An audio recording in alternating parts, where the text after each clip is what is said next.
Wei Hong sudah menebaknya sejak awal. Su Feng telah mencapai level ketiga level raja di usia yang begitu muda, jadi mustahil baginya untuk membutuhkan ramuan untuk memperpanjang umurnya. Oleh karena itu, ia hanya bisa mencari beberapa orang tua yang akan segera meninggal. Tentu saja, mengenai siapa yang harus diselamatkan dan hal-hal lain-lain, itu tidak ada hubungannya dengan Wei Hong, dan Wei Hong sama sekali tidak punya waktu luang untuk memperhatikannya. Setelah mendapatkan pohon boneka itu, Wei Hong langsung kembali ke penginapan, memasang penghalang, dan meminta Seber untuk menjaganya. Kemudian Wei Hong mengeluarkan pil umur panjang lainnya dan mulai meminumnya. Lagi pula, satu pil umur panjang saja tidak dapat mengembalikan darah dan esensi Wei Hong yang telah hilang. Merasakan energi dan vitalitas tak berujung yang dibawa oleh pil umur panjang, yang membuat tubuhnya tampak terlahir kembali, mata Wei Hong menunjukkan kegembiraan. Kemudian, 3 pil umur panjang lainnya diserap oleh Wei Hong. Setelah menyerap keempat pil umur panjang ini sepenuhnya, Wei Hong merasakan kekuatan dahsyat yang datang dari seluruh tubuhnya dan mengangguk sedikit.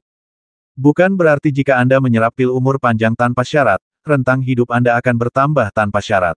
Setiap tingkat kultivasi memiliki jumlah yang tetap. Seperti air dalam tangki. Jika air dalam tangki tidak cukup, Anda dapat mengisinya, tetapi setelah terisi penuh, tangki tidak dapat meluap. Pada saat ini, Wei Hong telah pulih sepenuhnya, dan seluruh tubuhnya memancarkan aura yang kuat, yang hampir tak tertandingi dengan aura mematikan yang pernah dipancarkannya sebelumnya. Pada saat ini, Wei Hong akhirnya menunjukkan ekspresi puas. Pada saat yang sama, ia membubarkan penghalang, membawa Seber bersamanya, dan meninggalkan kota Tianyun langsung bersama guk-guk itu. Apa katamu dia meninggalkan kota Tianyun? Ketika Wei Hong meninggalkan kota Tianyun, Zhang, pengurus kamar dagang Yunlong, telah menerima berita tersebut, dan tatapan muram muncul di matanya. Berita itu juga langsung ditempel di ruangan itu, tetapi Wei Hong tidak mengetahui semua ini. Setelah terbang jauh, ketika Wei Hong telah meninggalkan kota Tianyun cukup jauh dan tidak merasakan ada yang mengikutinya, dia tiba-tiba terbang ke bawah dan menemukan tempat yang agak tersembunyi. Wei Hong menarik napas dalam-dalam dan berkata, sudah waktunya untuk menerobos.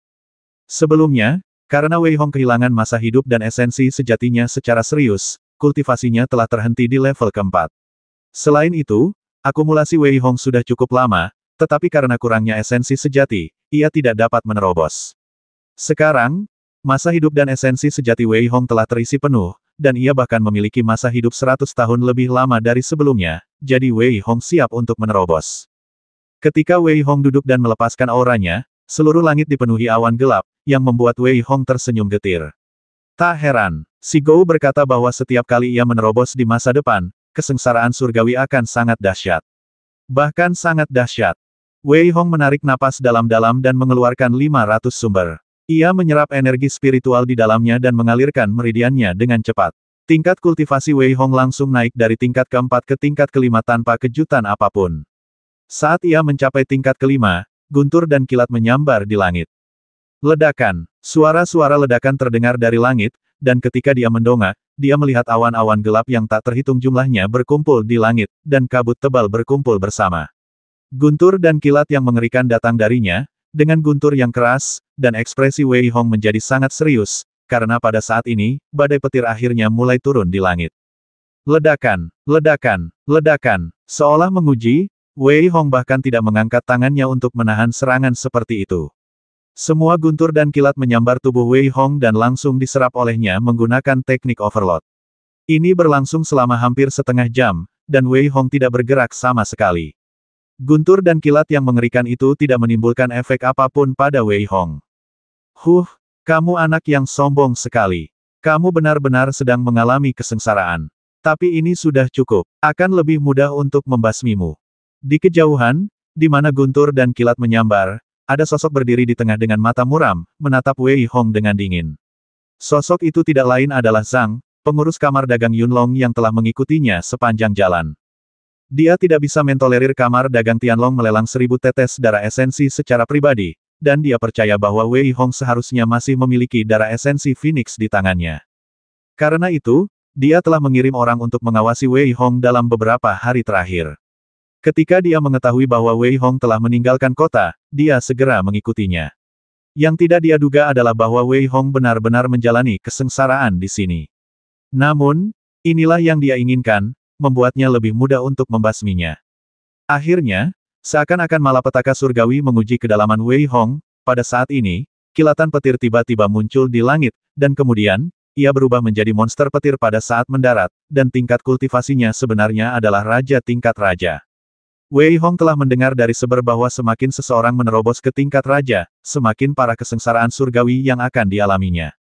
Benar saja, monster guntur dan kilat ilusi itu meraung, dan guntur dan kilat yang tak terhitung jumlahnya langsung menghantam Wei Hong. Pada saat yang sama, cakarnya seperti kilatan petir, mencengkeram Wei Hong. Ledakan, ledakan, ledakan. Tubuh Wei Hong langsung tersambar cakar monster petir dan guntur, tetapi tidak ada bekas luka di tubuhnya. Sebaliknya, dia merasa seperti tersambar petir, dan asap hijau keluar dari sekujur tubuhnya. Wei Hong tidak berani ceroboh saat ini. Tinjunya yang memancarkan cahaya keemasan bertabrakan langsung dengan monster petir dan guntur. Raungan, monster di depannya itu seakan memiliki kecerdasan. Dengan raungan, manik-manik petir dan api yang tak terhitung jumlahnya keluar dari mulutnya. Wei Hong terkejut dan terpental. Di sisi lain, monster petir itu melesat ke arah Wei Hong dengan kecepatan secepat kilat. Bang, bang, bang, Wei Hong juga sangat kejam saat ini. Setiap pukulan yang dilontarkannya seakan-akan menghancurkan ruang. Teknik generasi Raja Ibel berjalan cepat. Akhirnya, dia meledakkan monster petir itu hidup-hidup. Tidak ada darah yang berterbangan seperti yang dibayangkan. Itu hanya seperti gumpalan udara, meledak dengan suara keras. Namun, malapetaka surgawi itu masih jauh dari selesai, dan tampaknya baru saja dimulai. Suara gemuruh terdengar dari langit, dan kemudian, tampak seolah-olah cahaya terang telah membubarkan seluruh kabut tebal. Melihat cahaya terang itu, wajah Wei Hong berubah drastis. Memanggil, memanggil, memanggil. Saat cahaya itu bersinar, sinar cahaya yang menyilaukan berubah menjadi 18 jenis senjata. Sosok ilusi yang memegang senjata itu langsung melesat ke arah Wei Hong. Sosok mengerikan itu memancarkan napas kehancuran, dan bahkan wajah Wei Hong pun berubah. Senjata dan figur ilusi yang dipadatkan oleh setiap sinar cahaya tidak lebih lemah dari kekuatan raja tingkat ketiga. Selain itu, mereka tidak terbatas dan sepenuhnya menyelimuti Wei Hong, bersumpah untuk membasminya. Wei Hong tidak peduli dengan hal lain saat ini. Di satu sisi, dia dengan panik mempraktikkan teknik generasi Raja Ibel, dan di sisi lain, tinjunya seperti bola besi besar, menghancurkan hantu dan senjata yang dibentuk oleh cahaya. Tidak bisa begitu pasif. Ketika Wei Hong melihat cahaya terang di langit yang seperti mata besar, dia benar-benar melakukan sesuatu yang membuat Butler Zhang, yang sedang mengamati kesengsaraan surgawi, tidak percaya. Dia memegang pedang berbentuk bulan sabit di tangannya dan mengambil Seven Star Steps. Dia benar-benar terbang ke langit selangkah demi selangkah dan melesat ke arah mata raksasa yang menyilaukan itu. Desir, saat pedang itu diayunkan, seluruh ruang mulai berfluktuasi, dan ekspresi Wei Hong tampak sangat acuh tak acuh. Cahaya pedang yang besar melesat keluar, dan kekuatan serangan yang mengerikan melesat ke arah mata raksasa itu. Pada saat ini, terdengar gemuruh dahsyat di langit. Suara ini seolah-olah merasa martabatnya terprovokasi. Kemudian, kilatan petir berubah menjadi monster sebelum menyambar, dan melesat ke arah Wei Hong. Wei Hong berteriak keras, dan sama sekali tidak takut dengan serangan dari banyak monster. Sebaliknya, dia bergegas maju. Seluruh tubuhnya dan pedang panjangnya tampaknya telah menyatu menjadi satu, dan menusuk langsung ke mata raksasa itu. Terdengar suara dentuman keras, dan Wei Hong seperti layang-layang yang talinya putus, menyemburkan darah dan jatuh ke bawah. Namun, cahaya yang menyilaukan itu juga menghilang, dan seluruh langit kembali diselimuti kabut tebal. Suara guntur dan kilat bergema di langit, dan kemudian, monster guntur dan kilat seperti ribuan pasukan bergegas turun lagi, dan seluruh langit berubah warna. Seluruh tubuh Wei Hong memancarkan cahaya keemasan yang cemerlang. Tanpa ragu, ia langsung menyerbu ke arah gerombolan monster guntur dan kilat. Dalam sekejap, Wei Hong dikelilingi oleh gerombolan monster guntur dan kilat. Ledakan, ledakan, ledakan. Dua naga hijau yang diledakkan Wei Hong dengan tangannya menghancurkan monster guntur dan kilat yang tak terhitung jumlahnya. Pada saat yang sama, kekuatan guntur dan kilat diserap ke dalam tubuh Wei Hong. Monster guntur dan kilat menghadapi Wei Hong, tetapi mereka tidak memiliki kekuatan untuk melawan dan semuanya dengan mudah dihancurkan. Bang! Tangan Wei Hong bagaikan dua pedang tajam, mencabik-cabik monster di depannya hingga berkeping-keping dari kepala hingga ekor. Melihat Wei Hong yang begitu menakutkan dan ganas, pengurus rumah tangga Zhang di kejauhan diam-diam senang karena dia tidak bertindak gegabah di awal. Ledakan. Wei Hong tak lagi menahan diri. Monster-monster itu menyerang Wei Hong satu demi satu, tetapi tak satu pun berhasil melukainya. Namun, Wei Hong dengan mudah menghancurkan monster-monster petir itu hingga berkeping-keping. Pada saat ini, Wei Hong bagaikan dewa perang, tak terhentikan. Ketika monster terakhir dibasmi oleh Wei Hong menghela napas lega. Kabut tebal di langit perlahan menghilang, awan gelap menghilang, dan suara guntur serta kilat perlahan menghilang. Bencana surgawi akhirnya berakhir. Desir. Pada saat Wei Hong menghela napas lega, cahaya pedang yang menyilaukan muncul di langit, menutupi Wei Hong seperti perisai terhadap matahari. Cahaya pedang yang tajam menembus langit. Wajah Wei Hong sedikit berubah, dan dia berteriak keras, dan langsung menghancurkan serangan di depannya dengan pukulan. Sesosok muncul di depannya. Saat itu, dia menatap Wei Hong dan berkata dengan tenang, serahkan Phoenix Blood Essence, dan aku akan memberimu kematian cepat. Wei Hong baru saja mengalami kesengsaraan surgawi dan belum sempat bernapas lega ketika menghadapi serangan yang begitu dahsyat. Tanpa berpikir panjang, ia melangkah maju. Aura yang mengerikan dan kuat memancar dari tubuhnya. Ia langsung menangkis serangan itu dengan satu pukulan. Di saat yang sama, ia menatap pendatang baru itu dengan ekspresi agak dingin. Serahkan semua darah Phoenix, dan aku akan memberimu kematian yang cepat. Pelayan Zhang dipenuhi dengan niat membasmi. Dia menatap Wei Hong dengan dingin dan berteriak. Wei Hong tiba-tiba tertawa. Kalau kalian kenal Wei Hong, kalian pasti tahu kalau dia tertawa, itu artinya dia benar-benar marah. Dia tidak mengerti apakah pria di depannya itu dari kamar dagang Tianlong atau kamar dagang Yunlong. Tapi, itu sudah tidak penting lagi, karena Wei Hong tidak akan peduli dengan orang mati. Wah, kamu baru saja mencapai terobosan dan sekarang berada pada titik terlemahmu. Aku sarankan kamu untuk menyerahkan esensi darah Phoenix, jika tidak, kamu akan mati dengan menyedihkan. Butler Zhang tercengang ketika dia melihat Wei Hong benar-benar tertawa, lalu dia berteriak dengan tegas. Ledakan. Wei Hong terlalu malas untuk mengatakan apapun lagi kepada orang yang sudah meninggal itu. Dia baru saja mencapai terobosan dan benar-benar perlu menemukan seseorang untuk menguji dirinya. Saat dia melangkah maju, seluruh tubuh Wei Hong memancarkan cahaya merah tua yang tak berujung, seolah-olah seluruh langit terbakar. Cahaya tinju yang mengerikan itu tampaknya memancarkan cahaya ilahi dan meledak langsung ke arah kepala pelayan Zhang. Pengadilan kematian. Melihat Wei Hong berani mengambil inisiatif untuk menyerang, jejak kemarahan melintas di wajah Zhang.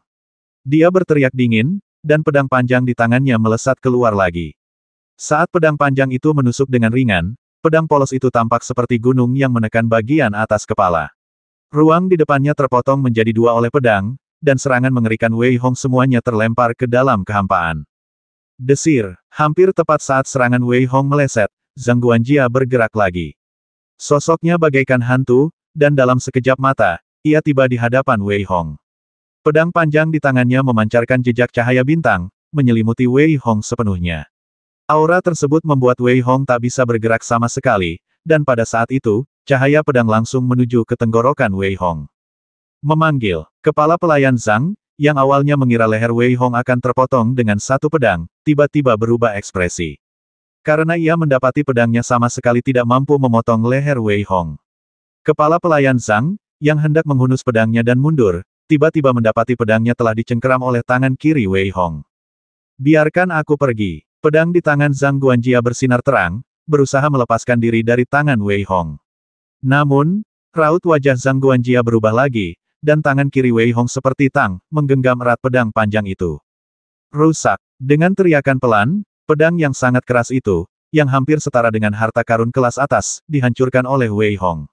Pada saat ini, tatapan Wei Hong menunjukkan sedikit ejekan, dan ia melangkah maju. Tangan kanannya langsung menamparkan tubuh Zhang Guanjia. Ledakan. Tinju itu mengenai tubuh kepala pelayan Zhang. Benturan keras itu langsung menghempaskan kepala pelayan Zhang.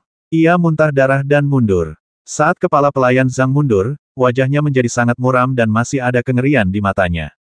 Dia berada di level ke-6 tingkat raja, tapi dia malah dilukai oleh seorang anak yang baru saja naik ke level ke-5. Bahkan, pedang kelas atasnya pun dihancurkan oleh anak ini. Apa-apaan ini? Apa ini lelucon? Kepala pelayan Zhang jelas tidak percaya dengan hasil seperti itu, tetapi Wei Hong tidak memberinya waktu untuk berpikir. Ia bergegas menuju kepala pelayan Zhang secepat kilat, dan cahaya tinju yang mengerikan menyelimutinya dari atas ke bawah. Ia tidak menunjukkan belas kasihan dan ingin langsung membasminya. Ledakan. Terjadi tabrakan hebat lagi, dan kepala pelayan Zhang terpental lagi. Saat itu, ia benar-benar ketakutan. Anak laki-laki di depannya baru saja selamat dari kesengsaraan surgawi, tetapi ia begitu kuat tanpa kelemahan sama sekali. Kepala pelayan Zhang kini tahu dalam hatinya bahwa ia ceroboh. Melarikan diri. Harus dikatakan bahwa kepala pelayan Zhang adalah orang yang tegas. Karena dia tidak bisa mendapatkan keuntungan apapun saat ini, dia siap untuk pergi begitu saja. Namun, bagaimana mungkin Wei Hong, yang telah menjebaknya, memberinya kesempatan untuk pergi? Gerakan kaki Wei Hong secepat kilat. Ia datang tepat di depan butler Zhang dan meninjunya lagi, membuatnya terpental. Ia memuntahkan darah dan saat ia mundur, gunung-gunung di belakangnya yang bertabrakan dengannya hancur berkeping-keping. Butler Zhang tampak sangat menderita dan memuntahkan darah. Ah! Kepala pelayan Zhang berlumuran darah saat itu. Ia meraung dan terbang keluar dari rerun dewa. Menatap Wei Hong di kejauhan, ia meraung keras, dengan tatapan mengerikan yang tak berujung di matanya, dan telapak tangannya dengan cepat meninggalkan bekas yang tak terhitung jumlahnya. Ledakan. Saat telapak tangannya bergerak semakin cepat, di belakang kepala pelayan Zhang, sosok itu tampak seperti naga melingkar yang perlahan naik. Saat itu, kepala pelayan Zhang berteriak, "Pergi ke neraka."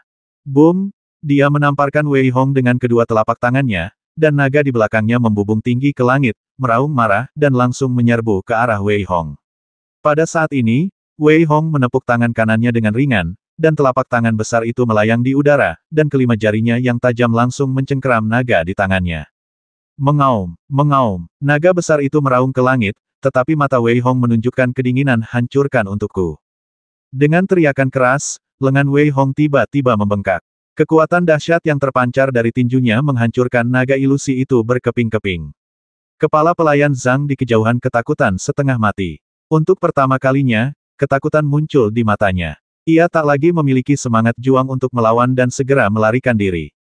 "Bisakah kamu melarikan diri?" Wei Hong tersenyum dingin, lalu dengan cepat membentuk segel dengan tangannya. Serangkaian puncak raksasa menghantam punggung kepala pelayan Zhang, membuatnya tersungkur ke tanah. Di saat yang sama, Wei Hong melangkah maju dengan mudah dan menangkisnya. "Aku akan mengantarmu." Wei Hong mengayunkan pisau telapak tangannya dengan tangan kanan dan hendak menebas ke arah butler Zhang, namun butler Zhang berteriak keras, "Kamu tidak bisa membasmiku. Aku dari kamar dagang Yunlong." Kamar dagang Yunlong. Wei Hong berkata lembut, dengan raut wajah penuh kesadaran, dan kepala pelayan Zhang pun menghela napas lega. Lagi pula, selama pihak lain tahu tentang kamar dagang Yunlong, ia tidak akan membasminya. Sedangkan untuk pihak lain, kepala pelayan Zhang diam-diam memutuskan untuk melapor kepada wanita muda itu setelah kembali dan membiarkannya mengurusnya. Tidak apa-apa. Namun, mata butler Zhang menunjukkan kengerian, dan pisau palem itu hanya berhenti sejenak sebelum menebasnya. Ketika ia terbelah dua oleh pisau itu, inilah kata-kata terakhir yang didengar butler Zhang. Setelah membasmi kepala pelayan Zhang, Wei Hong menghela napas lega. Pada saat yang sama, setelah dengan cepat menyempurnakan tubuhnya, tatapan kejam melintas di mata Wei Hong, dan ia berbalik dan terbang menuju kota Tianyun. Wei Hong berjalan menuju kamar dagang Yunlong seolah-olah tidak terjadi apa-apa. Saat itu, melihat hiruk-pikuk orang yang lalu lalang di kamar dagang Yunlong, Wei Hong memikirkannya sejenak dan memutuskan untuk tidak bertindak, melainkan kembali ke penginapan. "Apa katamu Zhang Yong pergi mencari Wei Hong, dan sekarang Wei Hong kembali?" Akibatnya, kepala pelayan Zhang menghilang. Kepala pelayan Zhao mendengar laporan dari bawahannya dengan ekspresi terkejut, lalu berkata dengan suara lirih. "Ya, dan aku baru saja melihat Wei Hong berkeliaran di depan kamar dagang Yunlong." Prajurit di bawah melapor dengan suara rendah. "Baiklah, turunlah." Setelah kepala pelayan Zhao melambaikan tangannya untuk membiarkan mata-mata itu turun, ia pun berpikir keras. Apa yang sebenarnya ingin dilakukan Wei Hong adalah sesuatu yang tidak dipahami kepala pelayan Zhao. Ia tidak menyangka Wei Hong bisa membasmi Zhang Yong. Lagi pula, kultivasi Zhang Yong sudah mencapai tingkat ke-6 tingkat raja. Larut malam, ia datang dengan tenang. Sosok Wei Hong yang sedikit acuh tak acuh melayang di atas kamar dagang Yunlong. Menatap kamar dagang Yunlong, seringai tersungging di bibir Wei Hong, dan ia langsung melemparkan 1000 manik petir yang disempurnakan di tangannya. Langit dipenuhi petir, yang menyelimuti seluruh kamar dagang Yunlong. Kemudian, Wei Hong berkata dengan tenang, meledak.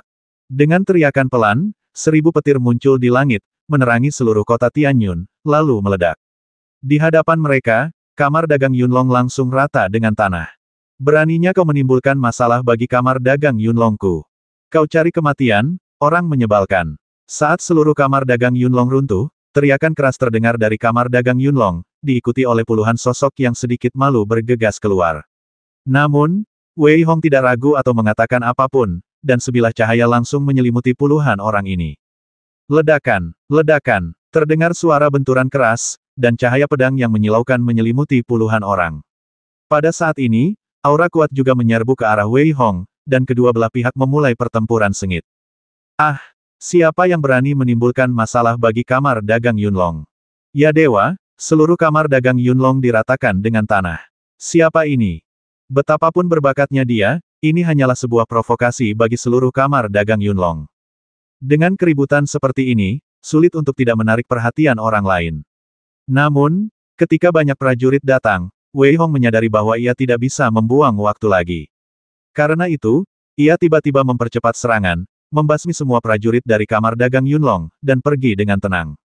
Anak ini sungguh berani dan kejam. Di antara para penonton, mata Butler Zhao dipenuhi kengerian dan ia mendesah. Pada saat yang sama, ia akhirnya mengerti betapa benarnya apa yang dikatakan tuan muda itu.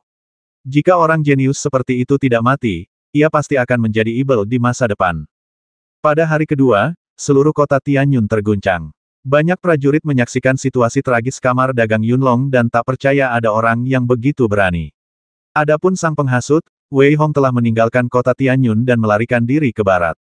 Wuling Realm, Akademi Yuhua, aku, Wei Hong, ada di sini. Wei Hong memiliki aura yang sangat kuat dan memancarkan rasa percaya diri yang besar. Matanya menunjukkan keinginan yang kuat untuk bertarung. Dia menginjak cahaya pelangi dan berlari menuju kejauhan. Setiap kali Akademi Yuhua dibuka, monster yang tak terhitung jumlahnya akan muncul di banyak jalan kuno, baik itu benua Wuki atau benua Lingqi.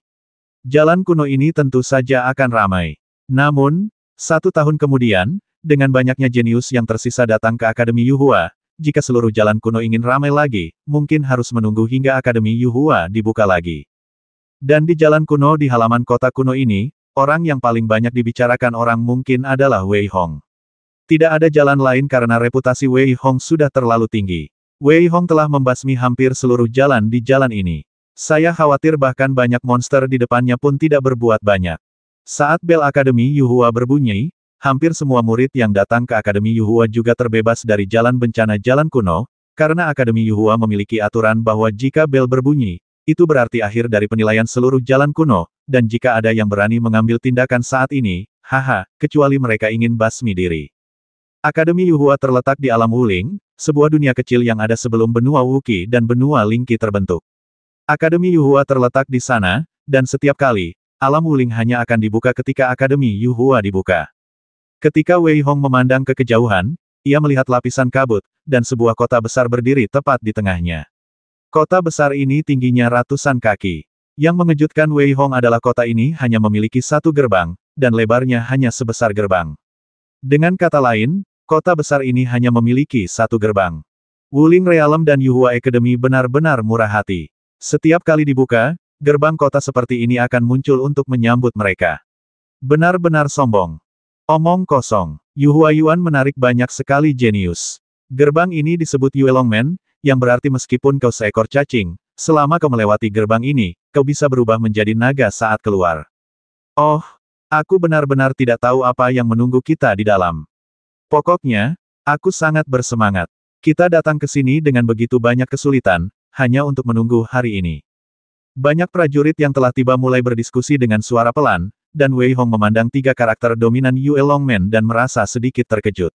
Di dunia roh bela diri ini, Akademi Yuhua memang cukup dominan.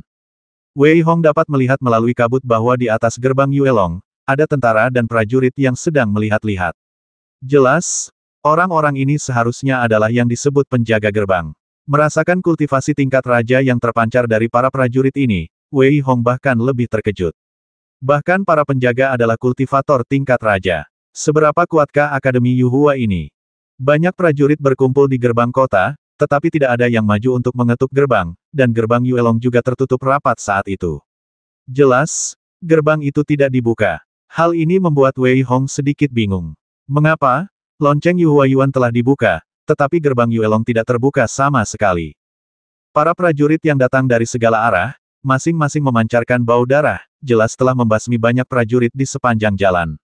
Bahkan monster yang ditunggangi banyak prajurit pun dipenuhi aura pembasmi dan meraung tanpa henti. Akhirnya, dari berbagai percakapan, Wei Hong menyadari bahwa meskipun semua prajurit mereka telah tiba, gerbang naga lompat baru akan dibuka 2 hari kemudian. Dengan kata lain, semua orang harus menunggu di sini selama 2 hari ini. Tak seorang pun keberatan dengan pengaturan semacam itu, atau lebih tepatnya, tak seorang pun berani keberatan. Orang-orang ini mungkin dulu disebut jenius, tetapi di Akademi Yuhua, mereka sama sekali tak bisa disebut jenius. Bahkan seorang penjaga kota memiliki kultivasi tingkat raja. Orang-orang ini sungguh tak punya modal untuk dibanggakan. Ledakan. Pada saat ini, terdengar suara gemuruh di kejauhan seolah-olah bumi berguncang, dan seorang pria berbaju putih terlihat menunggangi monster tingkat raja tingkat 4. Tatapannya tajam bak pisau dingin saat ia menatap kota Yuelong dan langsung menyerbu. Ledakan, ledakan, ledakan, serangan dari atas menghantamnya, tetapi sia-sia. Ia hanya mengangkat tombak di tangan kanannya dengan ringan, dan serangan-serangan itu langsung dipatahkan oleh Hong Yi. Tanpa jeda, ia langsung melesat ke kota Yuelong. Sial, apakah ini mungkin itu terlalu sok? Yang lain pun sedikit tertegun ketika melihat lelaki berbaju putih itu berlari langsung ke tembok kota, lalu mereka berteriak keras. Apa masalahnya selama kamu punya cukup kekuatan, kamu bisa menunggu di kota. Ini adalah aturan Yuhuayuan. Semakin besar tinjunya, semakin benar. Namun, seorang prajurit berpengetahuan lainnya menunjukkan sedikit rasa jijik, jelas-jelas berpikir bahwa yang lain sedang membesar-besarkan masalah. Bagaimanapun, hanya ada satu aturan untuk kelangsungan hidup Akademi Yuhua, yaitu kekuatan adalah hal yang paling penting. Wei Hong sedikit terkejut mendengar kata-kata mereka. Sial, ternyata bisa. Saat itu, beberapa sosok melesat ke langit dan melompat langsung melintasi kota. Namun, jelas bahwa kekuatan mereka tidak cukup dan mereka langsung terhempas. Hehe, apa kau benar-benar berpikir kota Yuelong semudah itu dimasuki? Kalau mau masuk, kau bisa terburu-buru masuk, atau langsung masuk lewat gerbang utama. Tapi, banyak penjaga kayu di gerbang utama tidak semudah itu untuk masuk. Benar, kalau semudah itu masuknya, kita pasti sudah masuk sejak lama. Kenapa kita harus menunggu di sini? Ya, kalau kau benar-benar merasa cukup kuat, kau boleh masuk melalui gerbang utama. Aku sudah melihat kekuatan penjaga kayu itu dan sepertinya mereka hanya setingkat kedua dari level raja. Haha, raja level 2, coba saja dan lihat, sial, masing-masing dari mereka hampir sama kuatnya dengan raja level 5, dan ini bukan formasi ilusi. Jika kau terbasmi oleh penjaga kayu, itu akan sia-sia. Setelah mendengarkan diskusi orang banyak, beberapa prajurit yang datang kemudian juga mengerti. Mereka tidak menyangka bahwa setelah tiba di sini, penilaian belum berakhir, tetapi baru saja dimulai. Melihat pedang panjang di tangan para penjaga kayu yang masih berlumuran darah, bahkan mereka yang mengaku jenius pun tidak berani maju dengan mudah. Wang, Wei Hong, saatnya kalian menunjukkan kemampuan kalian. Ini jelas ujian yang sangat penting. Aku khawatir jika kalian masuk sekarang, kalian akan ditempatkan di tempat yang baik. Aku belum pernah mendengar tentang alam wuling ini sebelumnya. Seber menggonggong dan tampak sedikit bersemangat. Jelas, guk-guk mati ini tidak pernah lupa pamer kapanpun. Namun Wei Hong tidak mengatakan apa-apa karena dia juga siap untuk langsung masuk. Lagi pula, jika dia sengaja bersikap rendah hati di sini, mungkin itu tidak sepadan. Memikirkan hal ini, Wei Hong pun berjalan menuju gerbang utama. Melihat ada prajurit lain yang ingin menyerang gerbang Yuelong, semua orang menjadi bersemangat dan berteriak keras. Coba tebak, anak ini bisa menerobos masuk. Omong kosong, bagaimana mungkin dia bisa datang dengan tergesa-gesa? Mari kita tebak berapa lama dia bisa bertahan. Saya rasa itu tidak akan berlangsung lama, paling lama 3 menit. Aku bertaruh 4 menit. Wei Hong, yang hendak memasuki gerbang kota, mendengar taruhan mereka dan tiba-tiba berbalik dan berjalan ke arah mereka. Melihat Wei Hong datang ke arah mereka, orang-orang ini terkejut dan bersiap untuk pergi dengan tergesa-gesa, tetapi dihentikan oleh Wei Hong. Karena kita bertaruh, biar aku saja yang ikut. Aku berani bertaruh 1000 yuan bahwa aku bisa menang. Siapa yang mau bertaruh denganku? Wei Hong menunjukkan senyum di wajahnya, memandang mereka seperti seekor rubah, dan berbicara. Setelah mendengar perkataan Wei Hong, para prajurit itu tercengang. Jelas, mereka tidak menyangka Wei Hong begitu percaya diri dan ingin bertaruh dengan mereka. 1000 sumber bukanlah jumlah uang yang sedikit bagi mereka, jadi mereka tentu saja tidak berani mengambil keputusan dengan mudah. Haha, kau berbicara sangat hebat, tetapi ternyata kau hanya seorang pengecut. Aku benar-benar kecewa. Melihat banyaknya prajurit, Wei Hong berkata dengan jijik dengan tatapan mengejek di matanya. Setelah mengatakan ini, dia berbalik dan bersiap berjalan menuju pintu. Orang pembawa sial, aku bertaruh denganmu. $1000 adalah $1000. Aku yakin kau tidak akan sanggup membayarnya. Aku juga bertaruh, tapi bagaimana kalau kamu mati tanpa blok sumber, siapa lagi yang bisa kita mintai bantuan? Terprovokasi oleh Wei Hong, semua orang maju selangkah, menatap Wei Hong lekat-lekat dan berteriak keras. Woof, blok sumber anak ini ada di tanganku. Jangan khawatir, kamu tidak akan tertinggal. Wei Hong membalikkan tangan kanannya dan melemparkan 100.000 blok sumber ke tanah. Cahaya yang menyilaukan membuat beberapa orang tampak serakah, dan Seber berkata dengan lebih arogan. Dalam sekejap mata, Wei Hong mengeluarkan 200.000 blok sumber, dan 20 prajurit bergabung dalam perjudian. Wah, kamu benar-benar kejam. Sekarang kamu punya sumber 200.000. Dengan mulut meneteskan air liur, Seber berkata kepada Wei Hong dengan ekspresi kikir. Mereka memintanya. Senyum sinis muncul di bibir Wei Hong, lalu dia berbalik dan berjalan menuju pintu masuk utama. Anak ini pasti akan mati. Semua orang, awasi guk-guk ini agar dia tidak kabur. Benar sekali. Awasi guk-guk ini dan jangan biarkan dia kabur. Kalau tidak, blok sumbernya akan hilang. Para prajurit yang berpartisipasi dalam perjudian itu menatap Wei Hong yang berusaha menembus level dan tersenyum dingin. Kemudian, mereka mengepung Seber satu persatu dan berteriak keras pada saat yang bersamaan. Woof, paman guk-gukmu tidak akan lari, jangan khawatir, tapi kalian, jangan mengingkari hutang kalian nanti. Seber menggonggong dan lalu berbicara dengan arogan. Pada saat ini, banyak prajurit mengalihkan pandangan mereka ke Wei Hong pada saat yang sama. Beberapa siswa lama Akademi Yuhua di kota itu menunjukkan ekspresi tertarik dan berkata dengan ringan anak ini cukup sombong. Dalam ribuan tahun, dia adalah orang pertama yang berani bertaruh dengan orang lain di depan gerbang Yuelong dan bertaruh pada kemenangannya sendiri. Saya berharap saja dia sombong, tapi dia harus punya modal untuk sombong, kalau tidak, dia akan kehilangan nyawanya. Beberapa prajurit lainnya mencibir dan berkata, gerbang Yuelongmen masih tertutup rapat, dan di depan gerbang utama berdiri 4 penjaga kayu. Di depan keempat penjaga kayu itu, lebih dari selusin mayat diletakkan. Mereka adalah para prajurit yang ingin menantang tetapi gagal. Kegagalan berarti kematian. Karena itu, bahkan banyak pejuang yang dulunya disebut jenius tidak mau maju lagi, karena mereka takut, atau ngeri. Mereka telah melalui begitu banyak kesulitan untuk sampai di sini, dan sekarang, jika mereka gagal menerobos gerbang naga dan terbasmi, apa gunanya apa salahnya menunggu selama 2 hari. Mungkin para pejuang ini tidak tahu bahwa ketika mereka takut dan mundur, mereka sebenarnya telah kalah. Jalan seorang pejuang adalah melawan langit, dunia, dan manusia. Jika tidak ada semangat juang, maka kegagalan tidak dapat dihindari. Ia tiba di gerbang Yuelong dengan acuh tak acuh. Ketika Wei Hong melangkah ke dalam apa yang disebut batas, ia melihat 4 penjaga kayu, seolah-olah sebuah mekanisme dipicu, menyerang secara bersamaan. Cahaya pedang yang rapi dan seragam menyelimuti Wei Hong. Cahaya pedang tajam dari keempat penjaga kayu itu menyerang Wei Hong dari 4 arah berbeda. Ledakan. Menghadapi serangan keempat penjaga kayu itu, Wei Hong tampak sangat santai. Ia mundur perlahan dan keluar dari kepungan keempat penjaga kayu itu. Saat ia mundur, cahaya tinju yang terkondensasi dari tangan kanan Wei Hong melesat maju. Tabrakan dahsyat dan cahaya keemasan yang menyilaukan itu seakan menghancurkan langit dan bumi, dan keempat penjaga kayu itu terhempas. Hanya dengan satu gerakan, 4 penjaga kayu tingkat ketiga tingkat raja atau bahkan lebih tinggi dihempaskan kembali oleh Wei Hong.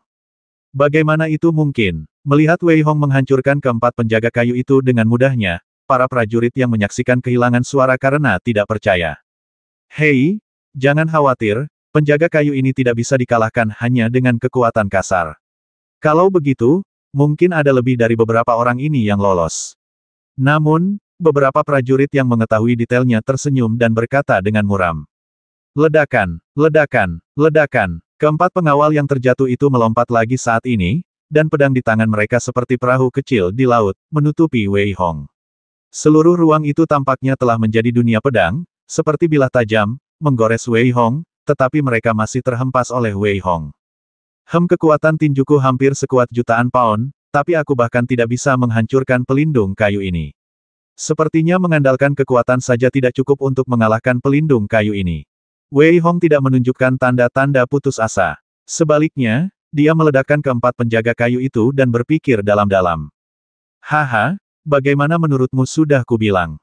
Mustahil membasmi keempat penjaga kayu ini dengan kekuatan kasar, tapi dengan begini, keempat penjaga kayu ini bisa menguras abis orang ini sampai mati. Seorang prajurit yang sedang bertaruh dengan Wei Hong tertawa dan berkata dengan keras. Wuf, nak, jangan terlalu senang dulu. Nanti kamu menangis. Seber menggonggong dan berteriak keras. Guk-guk orang pembawa sial, apa kau mau cari masalah? Prajurit itu menatap Seber dan berteriak dingin. Namun, Seber hanya menundukkan kepala dan tidak berkata apa-apa, yang membuat prajurit yang mulai memarahi Seber tersenyum. Guk-guk mati ini memang pantas dipukuli. Namun, ia tidak melihat kilatan di mata Seber. Jika Wei Hong melihat kilatan di mata Seber, ia pasti tahu bahwa guk-guk mati ini akan menipunya lagi. Ledakan. Wei Hong telah menghancurkan para penjaga kayu tak kurang dari 10 kali, tetapi para penjaga kayu itu tampaknya abadi. Semakin kuat serangan Wei Hong, semakin kuat pula serangan para penjaga kayu itu. Jelas, ini hanya dipercepat seiring dengan percepatan serangan Wei Hong. Ekspresi Wei Hong menjadi sangat serius, dan saat Wei Hong bertarung, beberapa prajurit di sekitarnya tertawa terbahak-bahak dan mulai mengejeknya dengan berbagai cara. Orang-orang memang selalu seperti ini, bahkan para jenius dari tempat lain pun tak terkecuali. Jika seseorang melakukan sesuatu yang tidak berani mereka lakukan, maka mereka akan mengejeknya sampai mati. Itulah yang kukatakan, ini hanya cari mati. Haha, benar juga, kau benar-benar mencari kematian. Meskipun 1000 yuan tidak banyak, itu gratis, jadi saya puas. Beberapa prajurit saat ini melihat ke arah Wei Hong dan tertawa, tetapi Wei Hong mendengar pembicaraan orang banyak, tetapi menggelengkan kepalanya sedikit. Melihat keempat penjaga kayu yang bergegas masuk, dia tidak siap untuk bermain lagi. Tiba-tiba, garis-garis perak dan emas muncul di tangan kiri Wei Hong. Desir, desir, satu demi satu, benang emas keperakan melilit keempat pelindung kayu itu. Saat benang itu melilit keempat pelindung kayu itu, Wei Hong tiba-tiba mengerahkan tenaga. Pelindung kayu itu, yang awalnya tampak sangat keras, sebenarnya hancur oleh benang emas itu. Wei Hong menepuk tangannya pelan. Semua orang tercengang dan menatap Wei Hong dengan tatapan kosong. Tidak seorang pun menyangka bahwa Wei Hong akan terluka parah atau terbasmi, atau paling buruk akan dipaksa mundur dengan malu dan tidak dapat lewat. Namun, tidak seorang pun menyangka bahwa Wei Hong, yang baru saja mengejek mereka, akan diselesaikan dengan sangat bersih dan rapi dalam sekejap mata. Dengan perubahan yang begitu tiba-tiba, para prajurit yang baru saja mengejek mereka merasakan sakit di wajah mereka. Rasanya seperti ditampar, membuat para prajurit itu memerah sesaat, seolah-olah mereka baru saja memakan lalat. Namun, Seber membentak keras, tampak luar biasa bersemangat. Nak, apa kau mau menangis sekarang? Kukatakan padamu, kalau nanti kau menangis, bawalah sumbernya kepadaku. Wei Hong masih terlihat tenang, dengan senyum di wajahnya, berjalan ke arah 20 orang yang sedang berjudi. Saat ini, melihat Wei Hong berjalan ke arah mereka selangkah demi selangkah, terutama melihat ekspresi mengejek di wajah Wei Hong, wajah ke-20 prajurit ini menjadi sangat jelek. Baiklah, sekarang kamu bisa mengeluarkan sumbernya. Wei Hong menatap ke-20 prajurit di depannya, senyum tersungging di wajahnya, dan dia mengulurkan tangannya dan berkata, Haha, saudaraku, itu hanya candaan. Kita di sini bersama untuk mengikuti ujian Akademi Yuhua, jadi bagaimana mungkin kita bisa berjudi pada saat ini? Seorang pemuda berpakaian putih dengan mata berbinar tersenyum dan berkata dengan lembut. Benar, kita berdua sedang mengikuti ujian Akademi Yuhua. Mana mungkin kita berjudi? Tadi kan cuma bercanda. Masa kamu bisa serius? Benar sekali, saudaraku. Kamu benar-benar tidak baik. Kamu ingin meminta 1000 yuan hanya untuk bercanda. Apakah kamu pikir Yuhua Yuan adalah suatu tempat? Kita berdua mahasiswa baru, jadi seharusnya kita saling membantu. Kok bisa-bisanya kamu melakukan ini? Mengikuti kata-kata pemuda berpakaian putih itu, banyak prajurit lain juga maju dan berbicara kepada Wei Hong, tetapi Saibo mendengarnya dan berteriak, Ya dewa, kalian benar-benar tidak tahu malu. Sayangnya, kamu masih terlalu muda. Melihat perkelahian di bawah, beberapa mahasiswa lama di kota menggelengkan kepala sedikit. Meskipun mereka kuat, mereka tidak punya otak. Orang-orang seperti itu mengecewakan. Haha, ternyata itu hanya candaan. Wei Hong memandang semua orang dan tiba-tiba tertawa. Namun, ketika Saibo melihat senyum di wajah Wei Hong, ia mengerti bahwa Wei Hong sedang marah. Ia awalnya berencana untuk langsung membentuk formasi dan mengirim orang-orang ini ke suatu tempat pembuangan sampah di wilayah Gurun Utara. Namun, ketika melihat senyum Wei Hong, Saibo mulai menggonggong dan tampak sangat bersemangat. Ya, itu hanya candaan. Namaku Feng Chu. Bolehkah aku tahu siapa namamu? Pemuda berpakaian putih itu melihat senyum Wei Hong, berpikir bahwa Wei Hong juga sudah menyerah, jadi dia tersenyum lebih ramah dan berbicara kepada Wei Hong.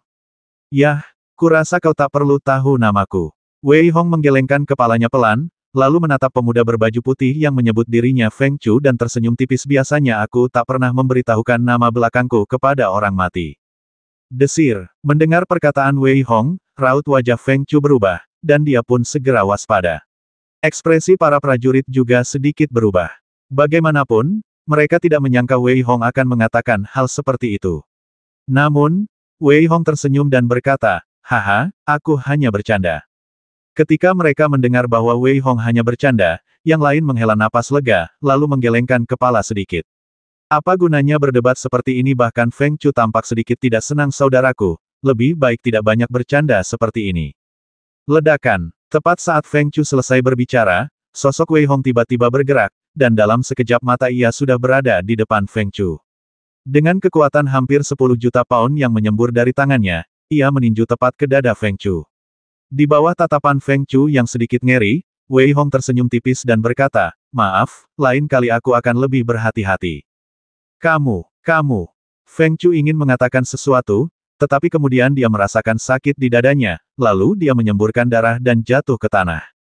Keheningan, semua orang melihat ke arah Wei Hong yang masih berbicara dan tertawa, tetapi mereka merasa waspada di dalam hati mereka. Melihat ke arah prajurit lain yang sedang berjudi, Wei Hong tersenyum dan berkata, "Semua orang suka bercanda, jadi aku juga suka bercanda, bagaimana menurutmu?" Setelah Wei Hong mengatakan ini, ia langsung menyimpan cincin penyimpanan Feng Chu. Bersamaan dengan itu, ia mengeluarkan 1000 sumber dan memasangkannya kembali pada Feng Chu. Ia tersenyum lagi dan berkata, "Aku tidak pernah mengambil apapun yang bukan milikku. Tapi kalau siapapun pemiliknya tidak memberikannya padaku, aku terpaksa mengambilnya dengan paksa." Wei Hong menggertakkan gigi dan mengucapkan kalimat terakhirnya, dengan niat membasmi yang membara di matanya. Kata-kata Wei Hong sangat jelas. "Jika kau tidak memberiku 1000 blok sumberku, maka aku hanya bisa mengambilnya dengan paksa seperti aku membasmi Feng Chu." Pada saat ini, para prajurit lain tidak berani tawar-menawar dengan Wei Hong dan segera memberikan blok sumber itu kepada Wei Hong. "Kamu sangat berani bertarung di kota Yuelong."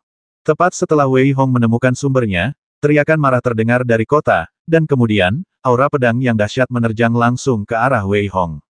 Aura pedang yang dahsyat itu sama sekali tidak menunjukkan belas kasihan, dan semburan kehancuran ingin mencekik Wei Hong. Tepat setelah Wei Hong menyimpan blok sumbernya, ia merasakan aura pedang yang mengerikan menyelimutinya, dan aura penghancur ini seakan menghancurkan jiwa Wei Hong. Hanya dalam sekejap mata, cahaya pedang yang mengerikan itu telah keluar dari kehampaan dan menebas Wei Hong. "Sial, dia benar-benar ingin membasmimu, kejam sekali." Seber sudah berdiri di belakang Wei Hong. Pada saat yang sama, ekspresinya berubah dan dia menyalak. Melihat cahaya yang mengerikan itu, mata Wei Hong memancarkan sedikit amarah. Ia melangkah maju, menghadapi cahaya pedang yang mengerikan itu.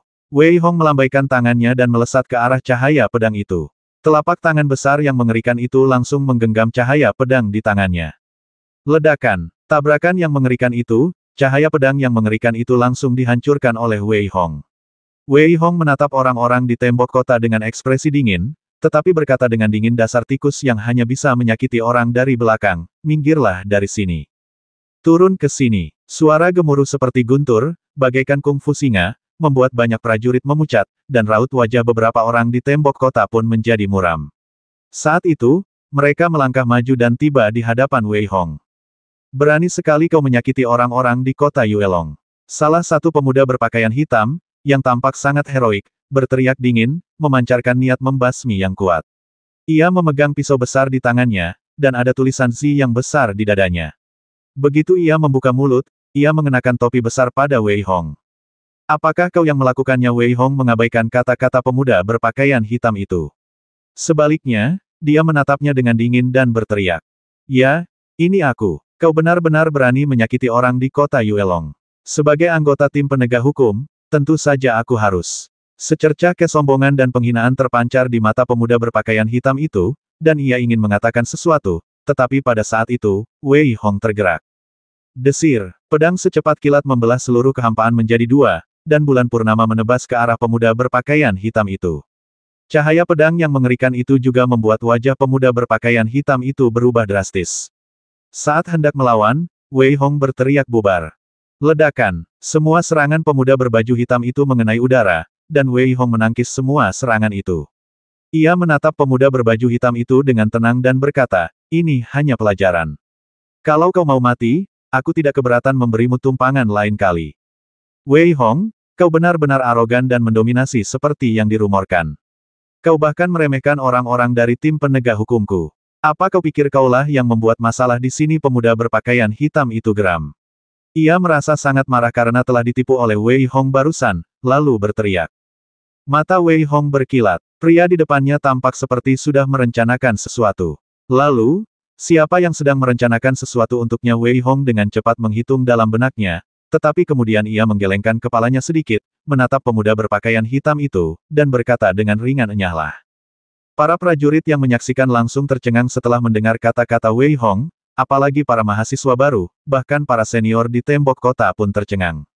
Meskipun selalu ada beberapa pembuat onar di Akademi Yuhua, mereka belum pernah bertemu orang seperti ini yang secara terbuka meminta tim penegak hukum Akademi Yuhua untuk keluar. Belum lagi para prajurit baru yang dulunya jenius, tiba-tiba menyadari bahwa Akademi Yuhua bukanlah tempat bagi mereka untuk berfoya-foya. Oleh karena itu, aura kuat di sini telah mengikis kesombongan mereka. Namun, mereka tidak pernah menyangka akan ada prajurit yang begitu arogan. Kau melukai seseorang di depan Yuelongmen dan kau berbohong kepada kami. Melihat sikapmu saja, kurasa kami perlu memberimu pelajaran. Seorang anggota tim penegak hukum menatap Wei Hong dan berteriak dingin, memancarkan aura mengerikan. Tim penegak hukum lainnya juga memancarkan aura yang kuat, membuat para prajurit di sekitarnya ketakutan. Aura tim penegak hukum di depan mereka hampir seluruhnya berada di level raja, dan pemuda berbaju hitam itu bahkan telah mencapai level ke-6 level raja. Hanya dengan aura ini, mereka membuat semua orang ketakutan, apalagi melawannya. Kebanyakan dari mereka yang menerobos jalan kuno ini hanya berada di tingkat ketiga tingkat raja, hanya sedikit yang berada di tingkat kelima, dan tidak ada yang berada di tingkat ke-6 tingkat raja.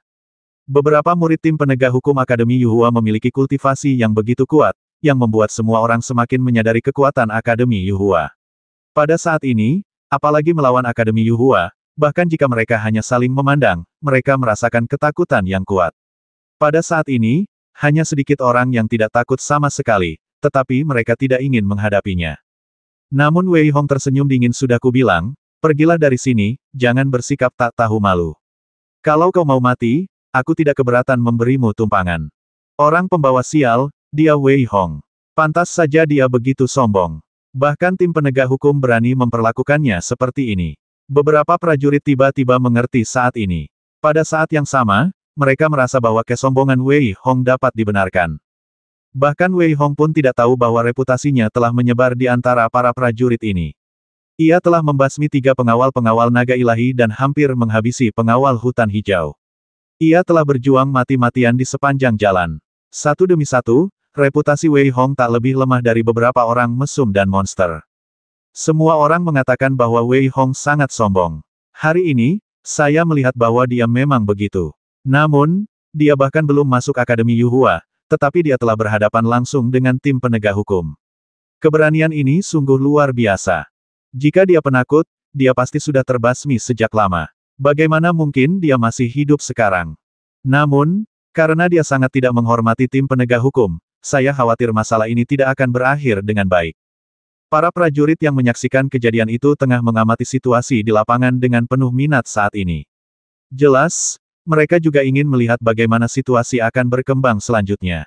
Wei Hong, berani sekali kau menentang tim penegak hukumku. Apa kau ingin memberontak? Pemuda berpakaian hitam itu melangkah maju, dengan niat membasmi yang tak berujung di matanya, dan berteriak pada Wei Hong. Pertama, tim penegak hukummu bukan apa-apa. Kedua, ini bukan Akademi Yuhua. Ketiga, kalau aku mau memberontak, apa kau pikir kau masih bisa hidup dan bicara denganku? Tanya Wei Hong ringan, dengan sedikit sarkasme di matanya. Sepertinya kita harus membawamu ke tim penegak hukum. Dengan sikapmu, kau pantas mendapat pelajaran yang baik. Saat itu, seorang murid penegak hukum menunjukkan sedikit rasa dingin di matanya, dan pada saat yang sama, ia merentangkan tangannya dan meraih Wei Hong. Kamu mencari kematian. Melihat serangan dari murid penegak hukum itu, Wei Hong mencibir, lalu dengan santai meninju dengan tangan kanannya, menghantam telapak tangan murid penegak hukum itu. Ledakan. Dengan satu serangan, tangan murid penegak hukum itu langsung hancur, lengannya meledak seketika, dan seluruh tubuhnya terlempar ke belakang, memuntahkan darah, tampak sangat menyedihkan. Melihat murid penegak hukum yang terhempas, mata Wei Hong memancarkan sedikit kedinginan, dan dia mencengkeramnya dengan tangan besarnya. Pada saat ini, murid penegak hukum lainnya berteriak dan bergegas menuju Wei Hong. Ledakan. Wei Hong mengabaikan serangan dari murid penegak hukum itu dan mengangkat murid penegak hukum pertama di tangannya seolah-olah sedang memegang guk-guk mati. Ia menatap acuh tak acuh ke arah murid-murid penegak hukum di depannya, tetapi Wei Hong tiba-tiba meremas tangan kanannya, dan raungan melengking keluar dari mulut murid penegak hukum itu. Kaki murid penegak hukum di depannya langsung diremukkan oleh Wei Hong. Dengan kata lain, murid penegak hukum di depannya telah dilumpuhkan sepenuhnya oleh Wei Hong. Namun, sikap Wei Hong benar-benar membangkitkan amarah murid penegak hukum lainnya.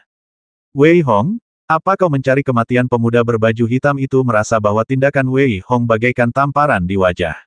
Saat itu, ia melangkah maju, dan momentum tak terbatas terpancar dari tubuhnya, lalu ia berteriak keras.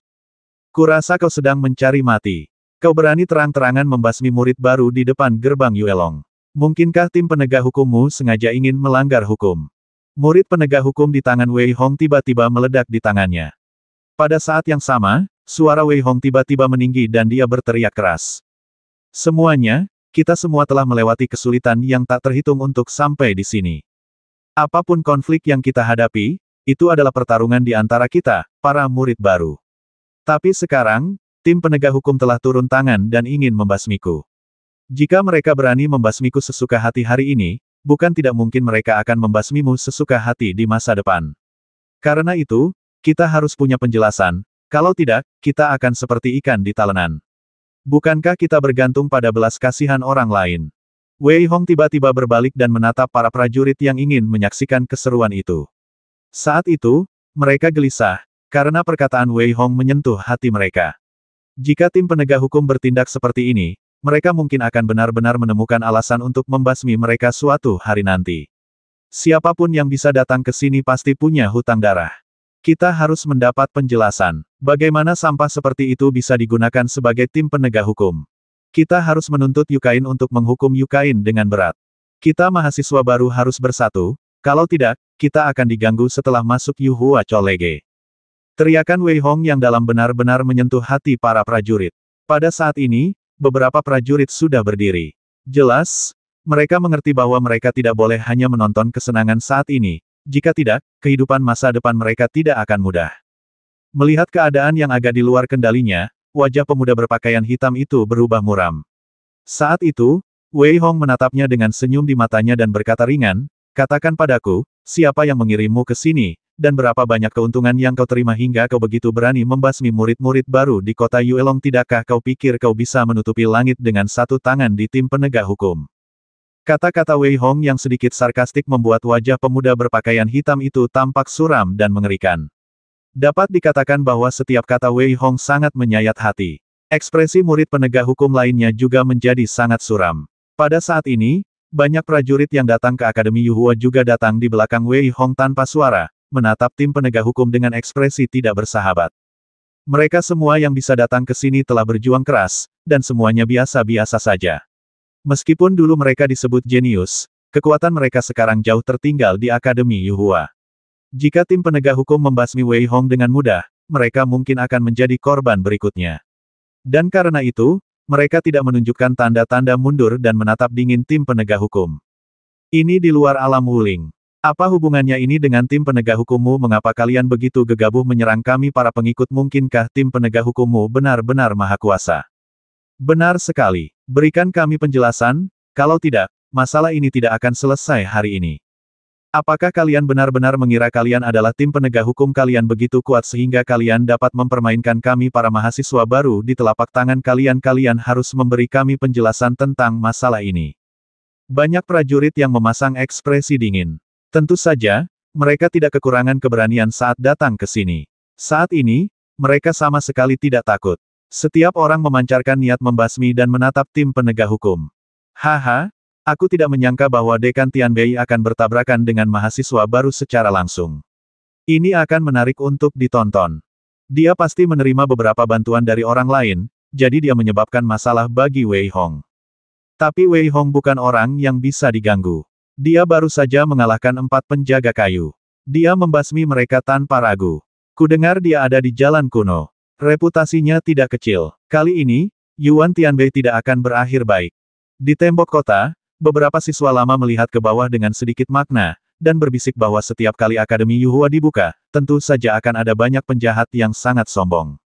Namun, para jenius sombong ini tidak akan memiliki akhir yang baik pada akhirnya. Kekejaman Akademi Yuhua berada di luar imajinasi mereka. Oleh karena itu, melihat Wei Hong di bawah, mata para siswa lama itu penuh dengan ejekan dan penghinaan. Pada saat ini, melihat semua orang berani berubah dari menahan amarah menjadi menentang dan menuduhnya, ekspresi pemuda berpakaian hitam Yuan Tianbei juga menjadi sangat buruk.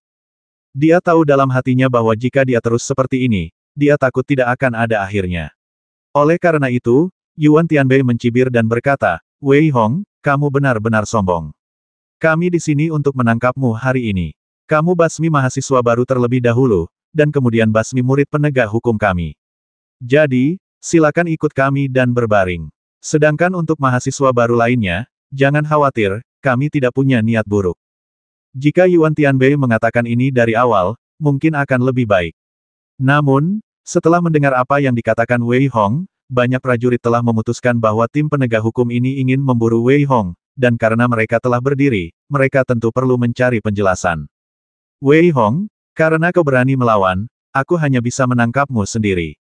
Tatapan Yuan Tianbei memancarkan niat membasmi yang kuat. Pada saat yang sama, ia berhenti berbicara dengan Wei Hong dan melangkah maju dengan ganas. Kekuatan Raja tingkat ke-6 terpancar sepenuhnya. Ia meraih Wei Hong dengan tangan kanannya, dan tangan itu seperti jaring emas raksasa yang menyelimuti Wei Hong. Ledakan. Tatapan mata Wei Hong sangat dingin. Dia mematahkan serangan Yuan Tianbei dengan satu pukulan dan berteriak, "Kalian tim penegak hukum benar-benar berani menyerang. Kalau begitu, biarkan aku membereskan kekacauan di Akademi Yuhua." Saat ia berbicara, aura yang tak kalah dahsyat dari Yuan Tianbei terpancar dari Wei Hong. Ia memancarkan cahaya keemasan ke seluruh tubuhnya. Dengan sedikit tarikan tangannya, sebuah pedang berbentuk bulan sabit muncul di tangan Wei Hong. Seluruh tubuhnya dipenuhi dengan niat pedang, dan niat membasmi yang tak berujung menyelimuti banyak tim penegak hukum. Sombong sekali. Semua orang dengarkan, bentuk formasi, dan tangkap pencuri ini untukku. Melihat Wei Hong tidak hanya berani melawan, tetapi juga berteriak-teriak ingin membersihkan rumah, Yuan Tianbei sangat marah. Dengan lambaian tangannya, beberapa anggota tim penegak hukum yang tersisa menjauh, dan pada saat yang sama, sebuah rantai besi muncul di tangan semua orang. Ah! Tim penegak hukum benar-benar mengeluarkan kunci abadi. Yuan Tianbei benar-benar marah. Haha, aku mengerti. Lagi pula, jika berlarut-larut, aku khawatir Yuan Tianbei akan kehilangan mukanya. Beberapa tetua di atas sedikit tercengang ketika mereka melihat rantai emas memancarkan cahaya haus darah, dan mereka mulai berdiskusi pada saat yang sama. Pada saat ini, banyak tim penegak hukum bergerak. Mereka melepaskan rantai satu demi satu, dan rantai di langit menutupi Wei Hong, bertekad untuk mengikatnya sepenuhnya. Mendengus, Wei Hong berteriak dingin, menghadapi rantai emas yang tak terhitung jumlahnya, dia tidak menghindar atau menghindar sama sekali, tetapi langsung menebasnya dengan pisau. Cahaya bilah pedang yang mengerikan itu bertabrakan dengan keras, dan Wei Hong melangkah maju lagi, dan tangan kirinya berubah menjadi naga hijau bercakar 5, dan dia langsung memegang beberapa rantai di tangannya. "Keluar dari sini!" Dengan teriakan nyaring, tangan kiri Wei Hong memancarkan cahaya keemasan, dan ia langsung menggenggam rantai emas di tangannya. Dengan tarikan yang kuat, banyak prajurit yang memegang rantai emas langsung ditarik oleh Wei Hong.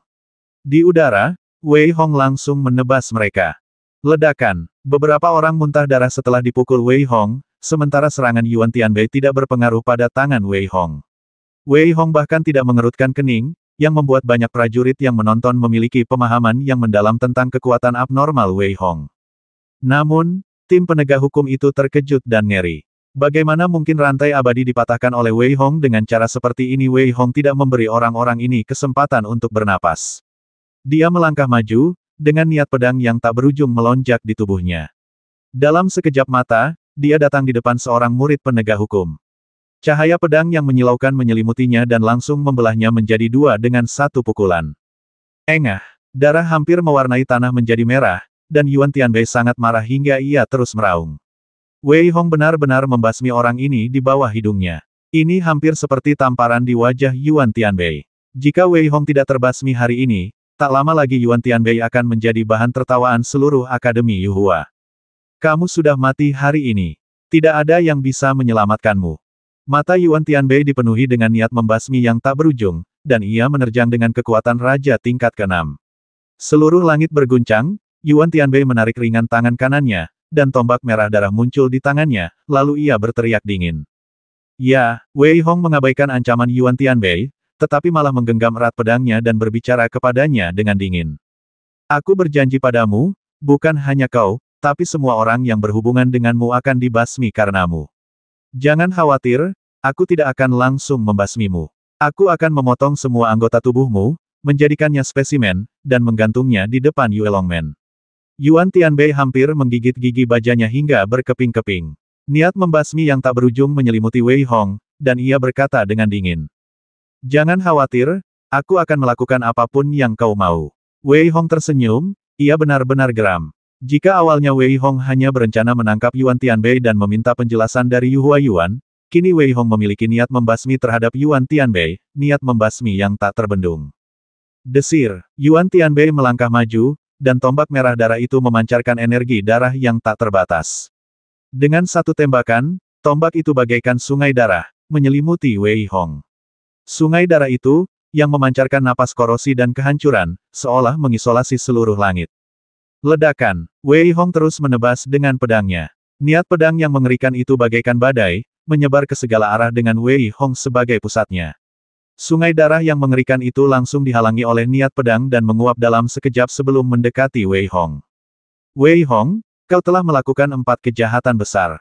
Kejahatan pertama adalah membasmi mahasiswa baru di Yue Longmen. Kejahatan kedua adalah membasmi murid penegak hukum.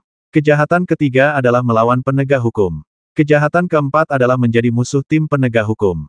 Kau akan dihukum atas keempat kejahatanmu. Hari ini, aku akan mengeksekusinya atas nama tim penegak hukum. Yuan Tianbei memegang tombak merah darah di tangannya, dan seluruh tubuhnya bagaikan seorang hakim, melayang di udara. Ia menatap Wei Hong dengan dingin dan berteriak keras. Benar-benar hebat. Sudah kubilang, apa tim penegak hukummu Akademi Yuhua yang bermartabat telah dibuat berantakan oleh tim penegak hukummu. Hari ini, aku akan membersihkan Akademi Yuhua. Jika Akademi Yuhua ini benar-benar gelap, maka aku akan mengembalikannya ke keadaan terang. Wei Hong mengeluarkan raungan panjang dan menebas Yuan Tianbei dengan pisau. Dia sama sekali tidak takut dengan topi besar Yuan Tianbei, dan bahkan berteriak-teriak untuk membersihkan kekacauan itu demi Yu Huayuan. Saat ini, belum lagi para prajurit yang tercengang menyaksikan, bahkan orang-orang di tembok kota pun terkejut dengan kesombongan Wei Hong. Selama bertahun-tahun ini, mereka belum pernah melihat seorang mahasiswa baru yang, sejak awal, mengatakan ingin memberi pelajaran kepada tim penegak hukum, dan ingin membereskan kekacauan di Akademi Yuhua. Siapakah dirinya? Juru selamat atau penegak hukum? Wah, kamu cari kematian. Pada saat ini, Yuan Tianbei langsung menangkis serangan Wei Hong dengan satu tembakan. Kecepatan gerakan tubuhnya sangat cepat. Namun, Yuan Tianbei cepat, tetapi Wei Hong bahkan lebih cepat. Keduanya membentuk serangkaian bayangan di udara, dan serangan mereka cukup brutal. Seluruh ruang ditutupi dengan potongan-potongan besar puing. Serangan mereka memaksa beberapa penonton untuk mundur, jika tidak, akibatnya mungkin melukai mereka. Saat ini, baik mahasiswa baru yang menonton maupun mahasiswa lama di tembok kota, mereka semua mengerti mengapa Wei Hong begitu sombong. Dengan kekuatan seperti itu, ia mampu melawan Yuan Tianbei hingga sejauh itu tanpa dirugikan sama sekali. Ia memang punya modal untuk bersikap sombong. Aduh, sungguh disayangkan. Dengan kekuatan seperti itu, mungkin tidak masalah jika dia tidak begitu sombong. Namun, kekuatan Yuan Tianbei terlalu mengerikan. Jika pertempuran berlanjut terlalu lama, Wei Hong pasti akan kalah. Seorang mahasiswa tua di tembok kota menggeleng pelan dan mendesah, Namun kemudian matanya menunjukkan ketidakpercayaan, karena sebuah sosok yang sedang muntah darah terlontar keluar, dan pemiliknya tak lain adalah Yuan Tianbei. Ledakan. Cahaya pedang yang mengerikan menebas tubuh Yuan Tianbei, langsung meledakkannya. Cahaya pedang yang menyilaukan itu hampir meninggalkan bekas-bekas pedang yang tak terhitung jumlahnya di tubuh Yuan Tianbei. Wei Hong menatap Yuan Tianbei yang menjauh dengan tatapan yang sangat dingin. Ia menggenggam erat pedang berbentuk bulan sabit itu dan melesat ke arah Yuan Tianbei. Ledakan, ledakan, ledakan. Satu demi satu, cahaya pedang yang menyilaukan menebas tubuh Yuan Tianbei, membuatnya tampak sangat menderita dan memuntahkan darah. Cahaya pedang yang menyilaukan itu bagaikan bulan purnama, hampir menghancurkan seluruh tubuh Yuan Tianbei hingga berkeping-keping. Sisi brutal Wei Hong benar-benar mengejutkan para mahasiswa lama di tembok kota, terutama mahasiswa lama yang meramalkan kemenangan Wei Hong di awal. Dia merasakan wajahnya terbakar kesakitan. Dia tidak menyangka Wei Hong akan begitu menyimpang dan memukul Yuan Tianbei dalam sekejap mata. Kata-katanya tadi seperti tamparan di wajah, menamparnya ke kiri dan ke kanan. Desir, desir, desir. Wei Hong menebas 3 kali berturut-turut, ketiga pedang itu bercampur dengan niat pedang yang mengerikan, membentuk bilah pedang yang menyilaukan di udara, yang menebas seluruh tubuh Yuan Tianbei, menyebabkan Yuan Tianbei terpental sepenuhnya, dengan hampir seluruh tulang di tubuhnya hancur, dan luka mengerikan di dadanya memotong bahu kirinya. Yuan Tianbei bahkan tidak punya kekuatan untuk melawan. Orang ini berada di level ke-6 dari level raja. Anak ini sangat sombong. Dia benar-benar tidak normal. Hehe, ini benar-benar ramai sekarang. Yuan Tianbei diberi pelajaran oleh para mahasiswa baru. Selanjutnya, aku penasaran apakah Yuan Tianbei masih punya muka untuk melakukan ini. Namun, jika aku Wei Hong, aku juga akan mengambil tindakan secara langsung. Namun, aku akan mengambil tindakan secara langsung di kota Yuelong. Selain itu, aku akan bersikap sangat arogan dan berteriak bahwa aku akan membersihkan kekacauan untuk Akademi Yuhua. Kurasa tidak banyak orang yang cukup berani untuk melakukan ini. Pertarungan antara keduanya membuat para prajurit lain di kota Yuelong terkejut. Pada saat ini, mereka berkerumun di tembok kota dan melihat perilaku Wei Hong yang tidak normal. Mereka juga mulai berbicara dengan keras, tetapi tidak ada yang terkejut sama sekali. Jelas, bagaimana mungkin orang-orang di Yuhua Yuan adalah manusia biasa. Wei Hong, kamu harus berpikir jernih. Aku adalah anggota tim penegak hukum. Jika kamu melakukannya lagi, kamu tidak akan pernah bisa memasuki Yuhua Yuan. Dan kamu pasti akan menyesalinya. Aku tidak cukup menyelidiki masalah ini, jadi mari kita berhenti di sini dan aku tidak akan membahas masalah lainnya. Merasakan rasa sakit yang luar biasa di sekujur tubuhnya, Yuan Tianbei merasa getir. Terutama niat membasmi Wei Hong yang tak terkendali membuatnya sedikit takut. Matanya bergerak cepat dan ia berteriak pada Wei Hong.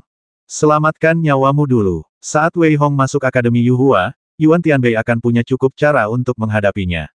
Harus dikatakan bahwa Yuan Tianbei fleksibel. Sayangnya, dia bertemu Wei Hong. Saat ini, mata Wei Hong menunjukkan sedikit sarkasme kakak, maksudmu kita harus berhenti di sini. Benar sekali, tim penegak hukum kami juga bersalah dalam masalah ini. Kami akan menyelidikinya secara menyeluruh setelah kami kembali dan akan memberikan penjelasan. Yuan Tianbei menghela napas lega saat mendengar nada suara Wei Hong yang melunak. Pada saat yang sama, dia menggerakkan matanya sedikit dan berbicara. Yuan Tianbei tidak mengungkapkan sepatah kata pun dalam kata-katanya. Dia berkata akan kembali dan menyelidiki, dan memberi Wei Hong penjelasan setelah penyelidikan selesai. Mengenai penjelasan apa itu, tidak ada yang tahu. Setelah mendengar kata-katanya, Wei Hong tiba-tiba tertawa. Tidak perlu merepotkanmu. Aku akan mengantarmu pulang. Begitu Yuan Tianbei selesai berbicara, Wei Hong tertawa. Kemudian, dia melangkah maju, dan cahaya pedang yang menyilaukan melesat langsung ke arah Wei Yuan Tianbei. Pedang berbentuk bulan sabit yang diayunkannya bagaikan bulan purnama yang terbit. Seluruh tubuh Wei Hong memancarkan kekuatan yang mengerikan. Ia bersinar dengan cahaya keemasan dan dipenuhi niat membasmi. Ia langsung melesat ke arah Yuan Tianbei. Wei Hong tanpa ragu bersumpah untuk membasmi Yuan Tian. Pada saat ini, Yuan Tianbei akhirnya panik, dengan sedikit ketakutan di matanya. Di saat yang sama, penyesalan muncul di hatinya. Ia akhirnya teringat catatan Wei Hong di depannya. Sial, dia sudah membasmi murid penegak hukum lainnya, jadi bagaimana mungkin dia peduli pada dirinya sendiri teringat akan Tuan. Yuan Tianbei berteriak keras Wei Hong, aku salah, hentikan, selama kau berhenti, aku tidak akan pernah mengganggumu lagi. Ledakan, serangan mengerikan itu menghantam Yuan Tianbei, dan dia terpental lagi. Dia memuntahkan darah dan wajahnya menjadi pucat. Yuan Tianbei tidak punya ide lain saat ini, dan merasakan niat membasmi yang tak terkendali dari Wei Hong, pikiran Yuan Tianbei menjadi kacau. Mungkin di kehidupan selanjutnya, Wei Hong tersenyum dingin, dan seluruh tubuhnya mengembun menjadi telapak tangan raksasa, yang langsung menyelimuti Yuan Tianbei. Cahaya pedang yang mengerikan menekan Yuan Tianbei begitu keras hingga seluruh tubuhnya bergetar, dan kengerian muncul di matanya. Berhenti. Pada saat ini, suara yang agak lembut terdengar dari kota Yuelong. Gerbang Yuelong terbuka lebar, dan sosok ungu melangkah keluar selangkah demi selangkah. Wajahnya dikelilingi kabut tebal, sehingga orang lain tidak bisa melihat wajahnya sama sekali. Sosok ramping itu datang di depan Wei Hong dalam sekejap mata. Apakah itu penguasa kota? Bagaimana kamu membuat penguasa kota khawatir? Dikabarkan bahwa penguasa kota tidak muncul selama beberapa sesi Akademi Yuhua. Siswa tua di tembok kota kehilangan suaranya saat melihat sosok ungu yang dikelilingi kabut tebal, jelas tidak percaya. Bagaimana mungkin perkelahian seperti itu bisa membuat penguasa kota khawatir? Tahukah Anda, terakhir kali Akademi Yuhua dibuka, seluruh area di depan gerbang Yuelong hampir menjadi sungai darah, tetapi penguasa kota tidak muncul. Desir, Wei Hong bahkan tidak melihat ke arah penguasa kota, dia hanya mengerahkan kekuatan dengan tangan kirinya, dan tepat ketika Yuan Tianbei baru saja memiliki sedikit harapan dan berpikir dia tidak akan mati, dia langsung membasminya. Pada saat ini, sosok ungu di kejauhan tidak bergerak sama sekali, tetapi berkata dengan ringan, kamu memiliki karakter pembasmi seperti itu, kamu sebenarnya tidak cocok untuk memasuki Akademi Yuhua. Mungkinkah penguasa kota sedang mencari penjelasan untuk tim penegak hukum? Wei Hong merasakan aura yang agak menakutkan dari sosok ungu di depannya, dengan kewaspadaan di matanya, dan berkata kepadanya dengan waspada sambil menatapnya. Tidak ada gunanya, aku belum menganggap serius tim penegak hukum. Aku hanya merasa kasihan padamu. Sosok ungu itu menggelengkan kepalanya sedikit, tetapi kata-katanya menunjukkan ekspresi penyesalan saat dia berbicara. Setelah mendengar kata-kata sosok ungu itu, Wei Hong pun menghela napas lega. Jika sosok mengerikan di depannya datang untuk tim penegak hukum, maka Wei Hong bahkan berencana untuk tidak masuk Akademi Yuhua dan langsung pergi. Lagi pula, ia tidak cukup sombong untuk bertarung dengan penguasa kota Yuelong. Kamu punya sifat pemarah seperti ini, kamu tidak bisa tinggal di Akademi Yuhua. Terkadang, jika kamu selalu agresif dan kompetitif, kamu akan jatuh lebih cepat. Banyak orang jenius yang jatuh karena mereka tidak tahu bagaimana cara bersabar. Selain itu, kamu membasmi orang-orang dari tim penegak hukum hari ini. Aku khawatir tim penegak hukum tidak akan menoleransi kamu di Akademi Yuhua di masa mendatang. Wei Hong tidak bereaksi terhadap kata-kata sosok ungu itu, tetapi orang-orang di tembok kota di atas tercengang, karena ada banyak kota di alam Wuling, tetapi penguasa kota-kota Yuelong adalah yang paling tersembunyi. Sebenarnya, sebagai kota pintu masuk ke alam Wuling, bagaimana mungkin ia bisa disebut kota biasa? Terima kasih atas kebaikanmu, Tuan. Namun, merekalah yang pertama kali menyinggung perasaanku. Dan jika Akademi Yuhua benar-benar hanya tim penegak hukum semacam ini, aku tetap mengatakan bahwa aku tidak keberatan membereskan kekacauan ini untuk dunia Yuhua. Wei Hong merasa berterima kasih kepada penguasa kota Yuelong, namun dia tetap berbicara dengan cara yang sangat keras, bahkan kesombongan dalam kata-katanya tidak berubah sedikit pun. Lupakan saja. Pokoknya, kalau kamu benar-benar bertemu dengan seseorang dari tim penegak hukum, berhati-hatilah. Selain itu, kamu tidak diperbolehkan bertarung di kota Yuelong, kalau tidak, kamu akan langsung terbasmi di tempat. Sosok berpakaian ungu itu tampak sakit kepala di antara kedua alisnya. Dia mengusapnya lalu berkata kepada Wei Hong. Terima kasih, Tuan Kota, tapi bagaimana kalau ada yang mencoba membasmiku? Wei Hong membungkuk lagi, lalu bertanya dengan cemberut. Siapapun yang menyerang lebih dulu, dialah yang bertanggung jawab. Sosok berpakaian ungu itu berkata dengan enteng dan pergi dengan tenang. Dia telah melihat terlalu banyak orang jenius yang sombong, dan orang-orang jenius ini seringkali memiliki kepribadian mereka sendiri. Karena itulah sosok berpakaian ungu itu merasa sakit kepala. Sayang sekali, sosok berpakaian ungu itu mendesah dalam hati. Setelah sosok berpakaian ungu itu pergi, orang-orang lain, terutama para siswa senior di tembok kota, memandang Wei Hong dengan pandangan berbeda. Semua orang tahu betapa misterius dan menakutkannya penguasa kota ini. Dan sekarang, ia benar-benar berkata begitu banyak kepada Wei Hong. Bukankah ini berarti ia juga sangat mengagumi bakat Wei Hong? Namun, ia tetap mendesah tak tertandingi. Wei Hong terlalu sombong. Ini hanya akan mempercepat kematiannya. Singkatnya, Wei Hong menjadi terkenal kali ini. Ia menjadi terkenal di Gulu dan kini ia membasmi orang-orang di depan gerbang Yuelong. Beberapa murid penegak hukum semuanya terbasmi. Baik di hadapan murid baru maupun murid lama, Wei Hong telah menjadi terkenal di kota Yuelong. Pada saat ini, Wei Hong tidak melihat orang lain, tetapi berjalan menuju gerbang Yuelong. Karena Wei Hong telah memburu 4 penjaga kayu, ia langsung berjalan ke gerbang kota. Ketika Wei Hong menghilang dari gerbang Yuelong, para mahasiswa baru di luar masih berdiskusi. Pria ini Wei Hong. Aku bisa merasakan energi dan darahnya yang luar biasa kuat. Dia memang kekuatan yang tak boleh diremehkan. Dengan kekuatan tingkat kelima tingkat raja, dia benar-benar membasmi Yuan Tianbei secara langsung tanpa perlawanan. Kali ini, para mahasiswa baru benar-benar bersemangat.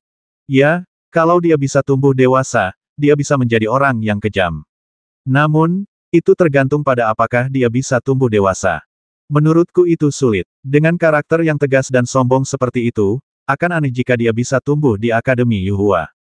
Begitu Wei Hong memasuki kota, dia bisa merasakan tatapan mata dari para prajurit yang tak terhitung jumlahnya, tetapi dia sama sekali tidak bereaksi terhadap tatapan tersebut dan langsung berjalan menuju penginapan di kota itu.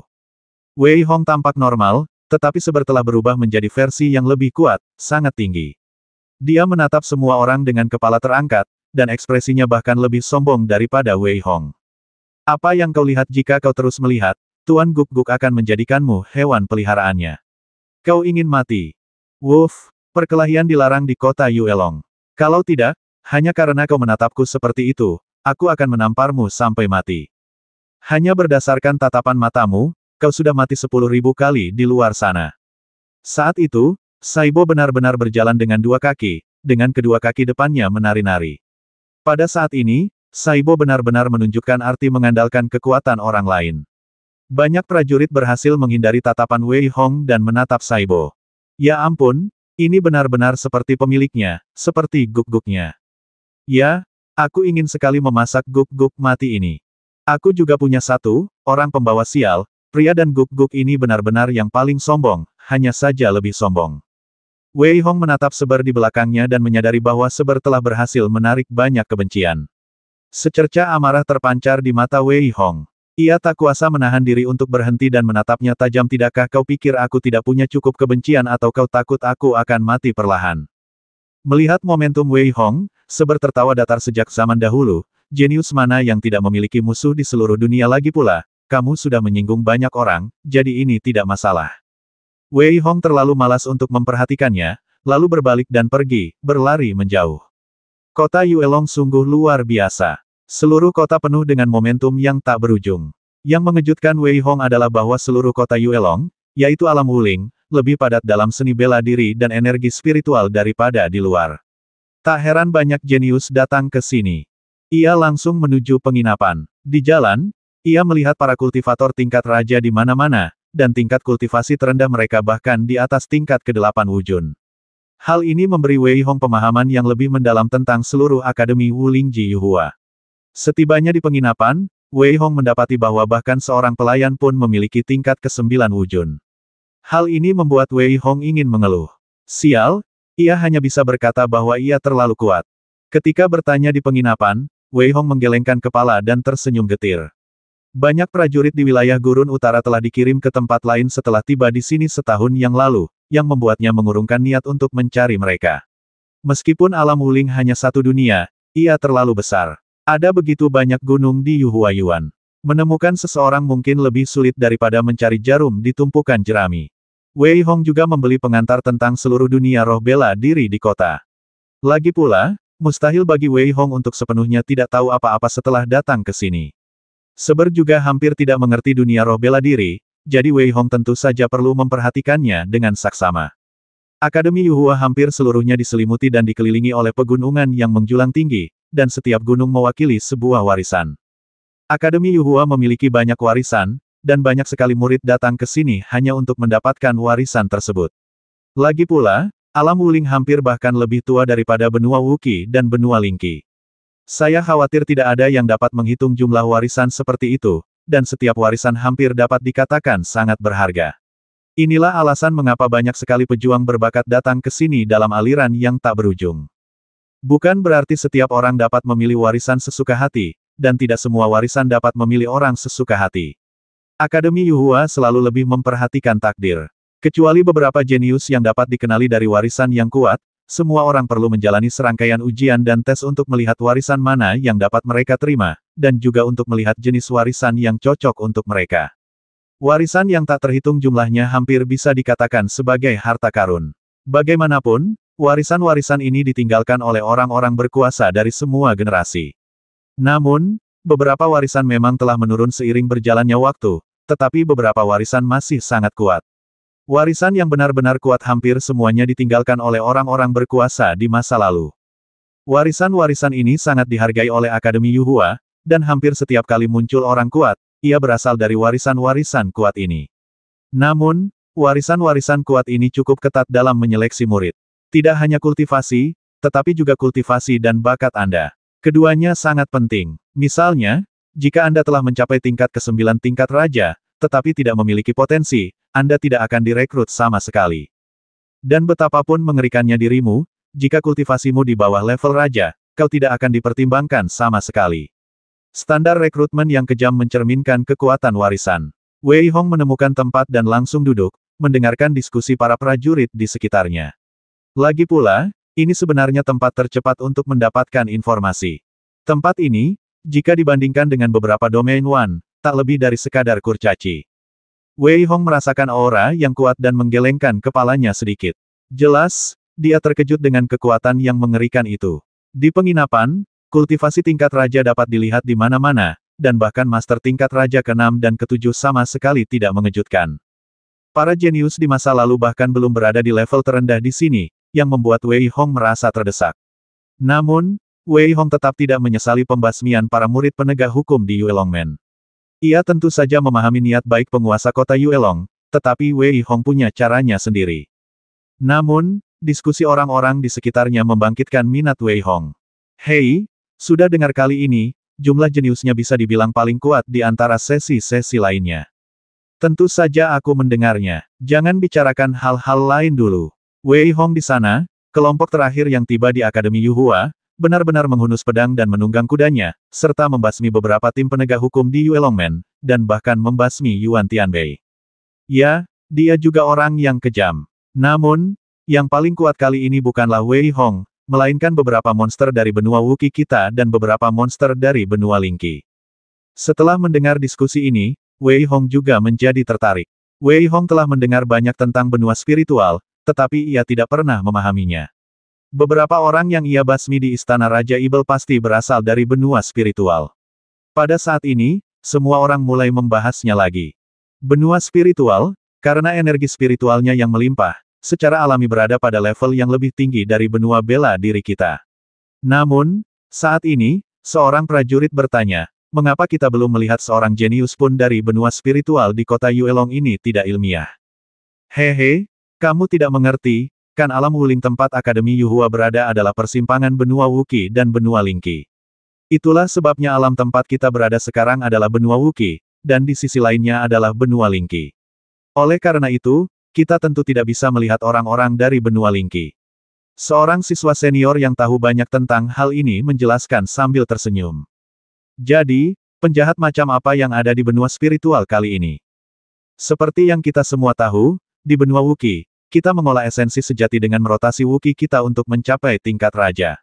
Namun, metode kultivasi di benua Lingqi berbeda dengan kita. Dan kali ini, dibandingkan dengan masa lalu, yang lebih menakjubkan adalah fisik beberapa orang di benua Lingqi telah bermutasi, dan mereka telah bermutasi ke arah yang sangat kuat. Jadi, orang-orang ini hampir saja membasmi jalan mereka menuju benua Wuki. Saya pernah mendengar tentang ini. Saya melihatnya dengan mata kepala sendiri ketika saya berada di kota Yuelong di timur dan barat. Ada seorang pria dengan atribut guntur dan kilat. Ketika dia menerobos gerbang, dia hampir memicu guntur 9 warna dan meledakkan seluruh penjaga kayu. Dia terlalu kuat, dan gerbang kota Yuelong pun hancur olehnya.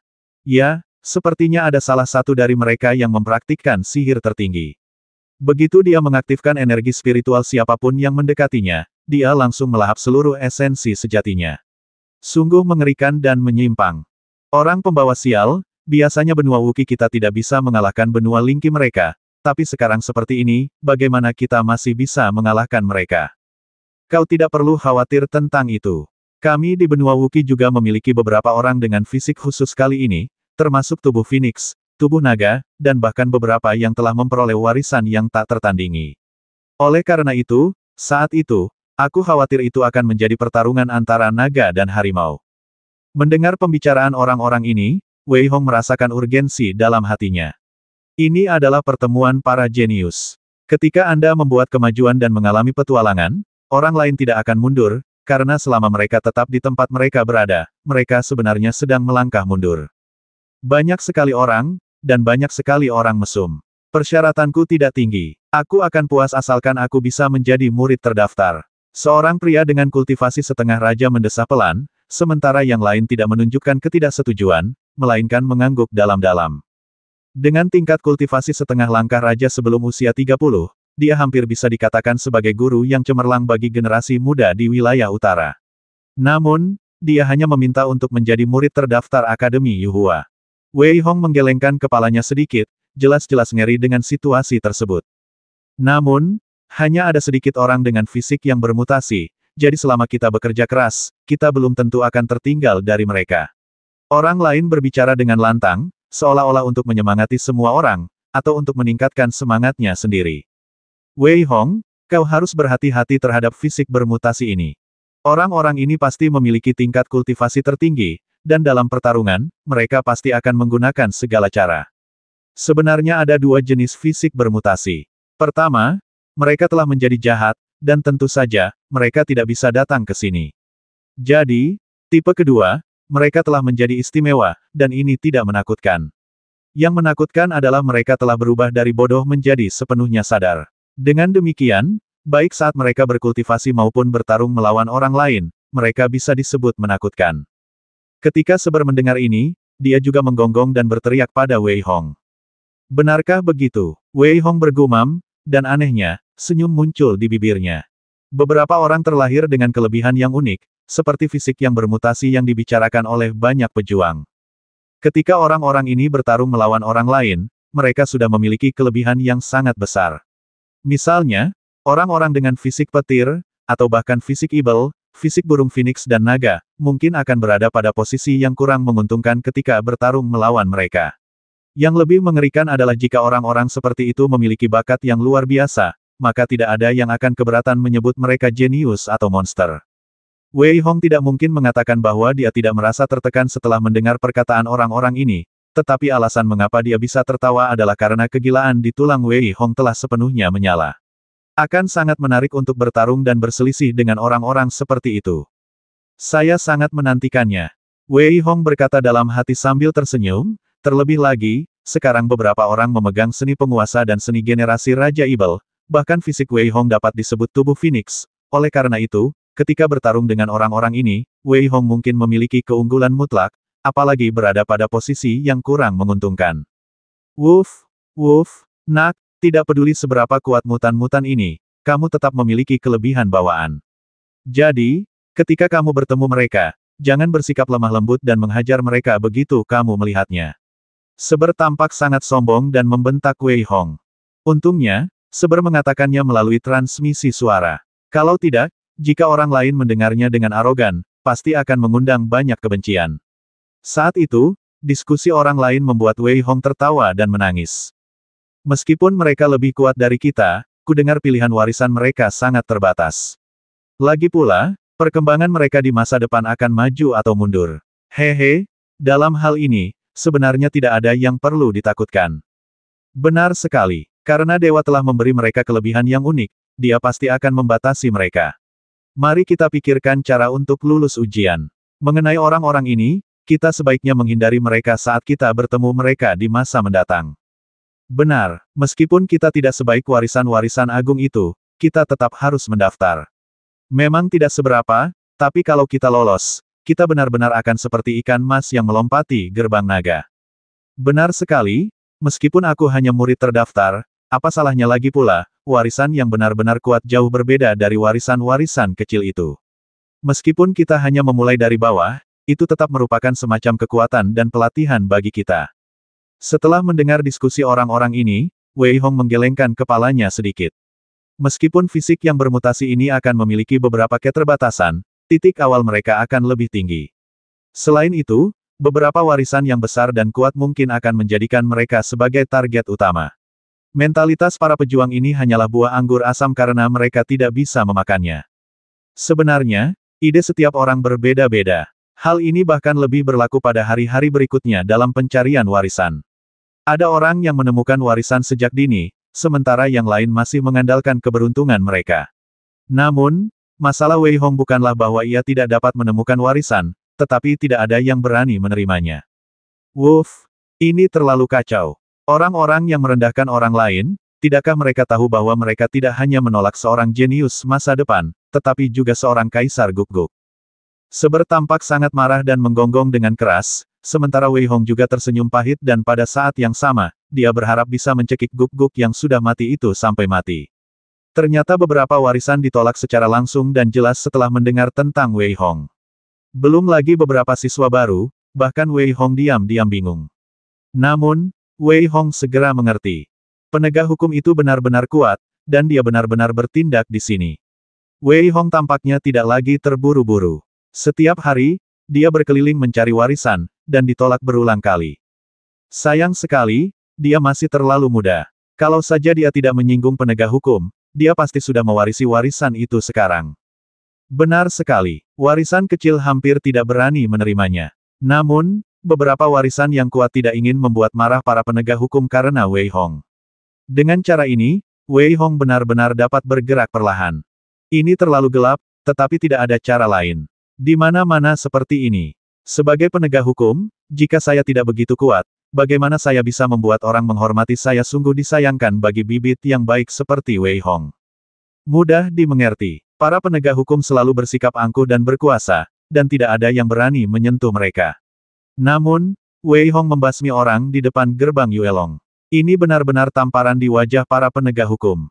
Bagaimana para penegak hukum bisa tahan dengan ini meskipun mereka tidak ingin membuat masalah bagi Wei Hong dan memberinya alasan untuk menuduh mereka.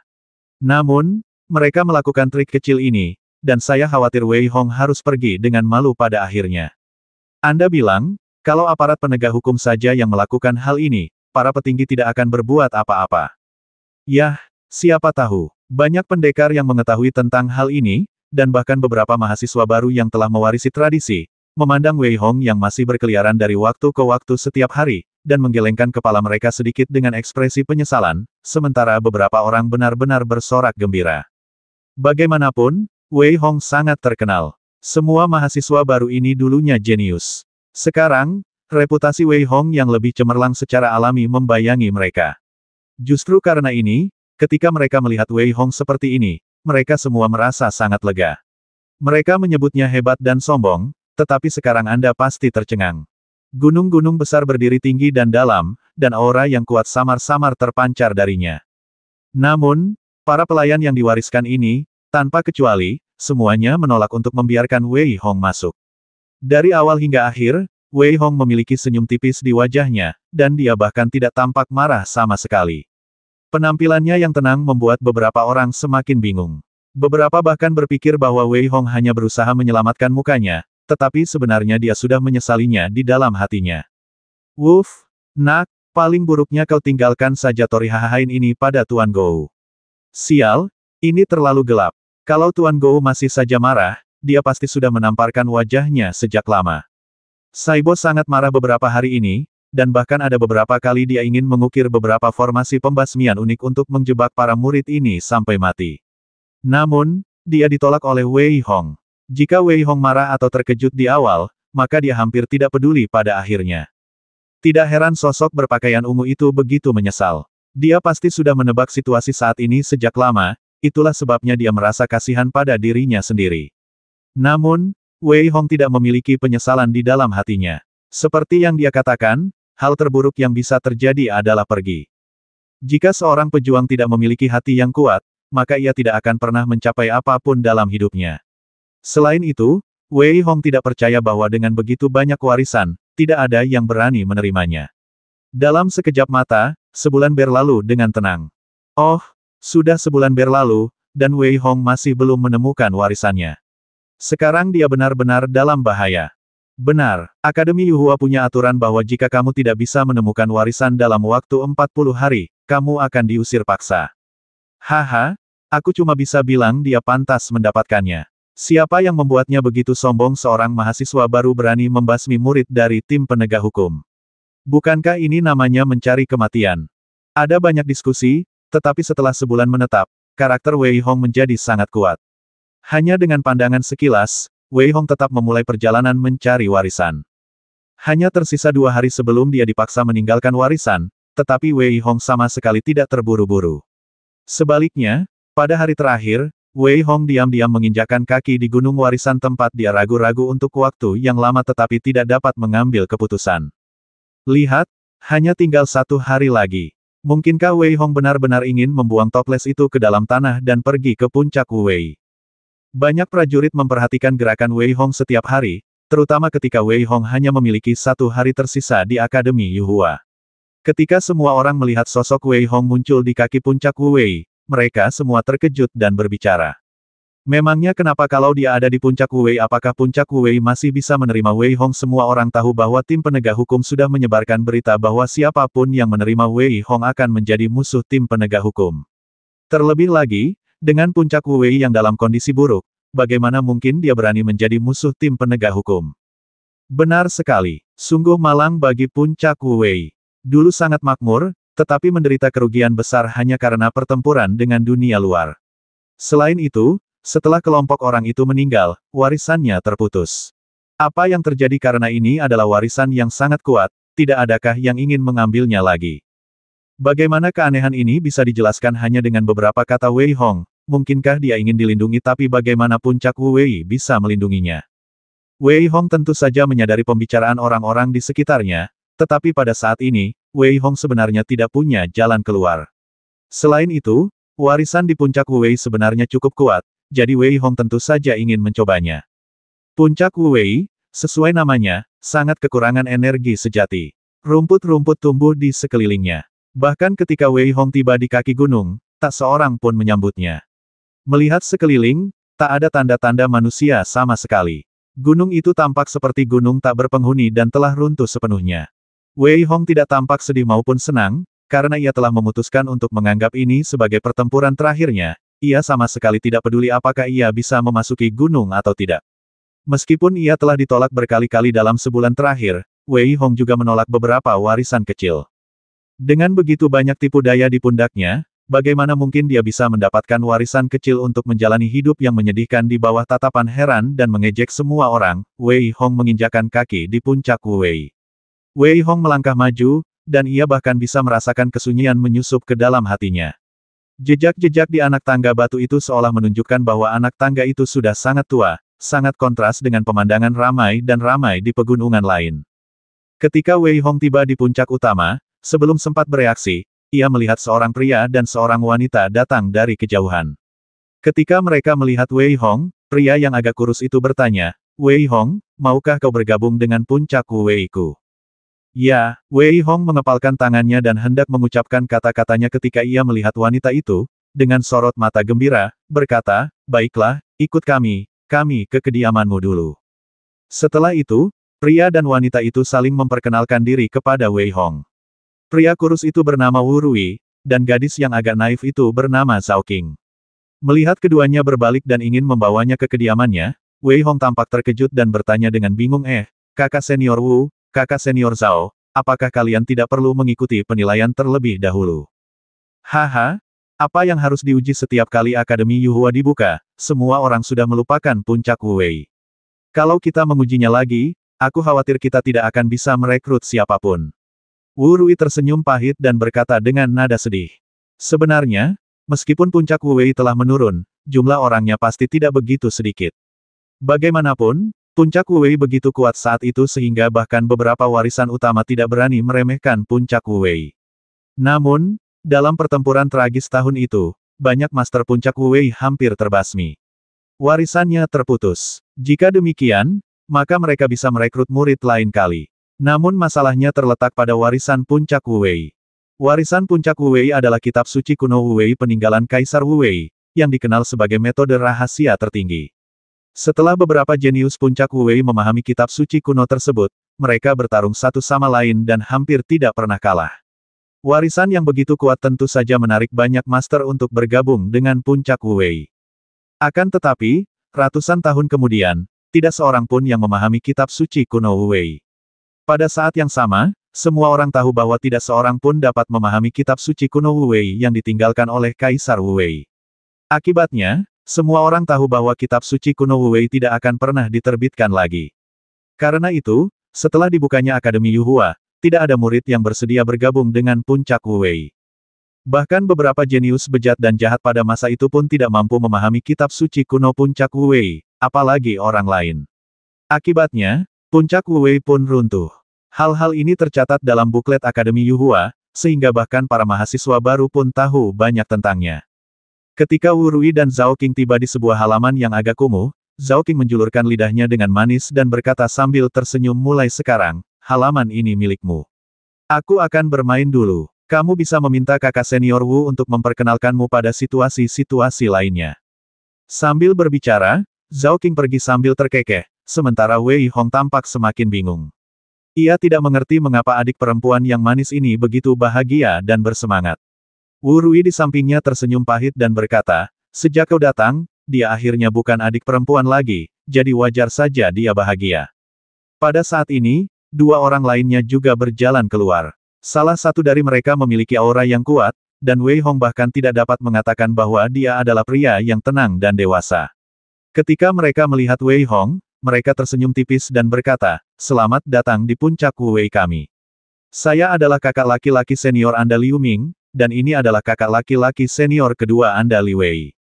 Salam, saudara-saudara senior. Namun, saya memiliki beberapa konflik dengan tim penegak hukum, jadi saya khawatir itu akan membawa masalah bagi puncak Wu Wei di masa mendatang. Wei Hong tertarik dengan penampilan ceria kedua pria itu, jadi dia mengungkapkan kekhawatirannya. Tim penegak hukum itu bukan apa-apa. Karena kalian sudah bergabung dengan puncak Wu Wei kami, tetaplah di sini dan tenanglah. Jika mereka benar-benar mencari kita, lawan saja mereka. Liu Ming tersenyum tipis, tetapi raut wajahnya menunjukkan aura dominasi yang kuat.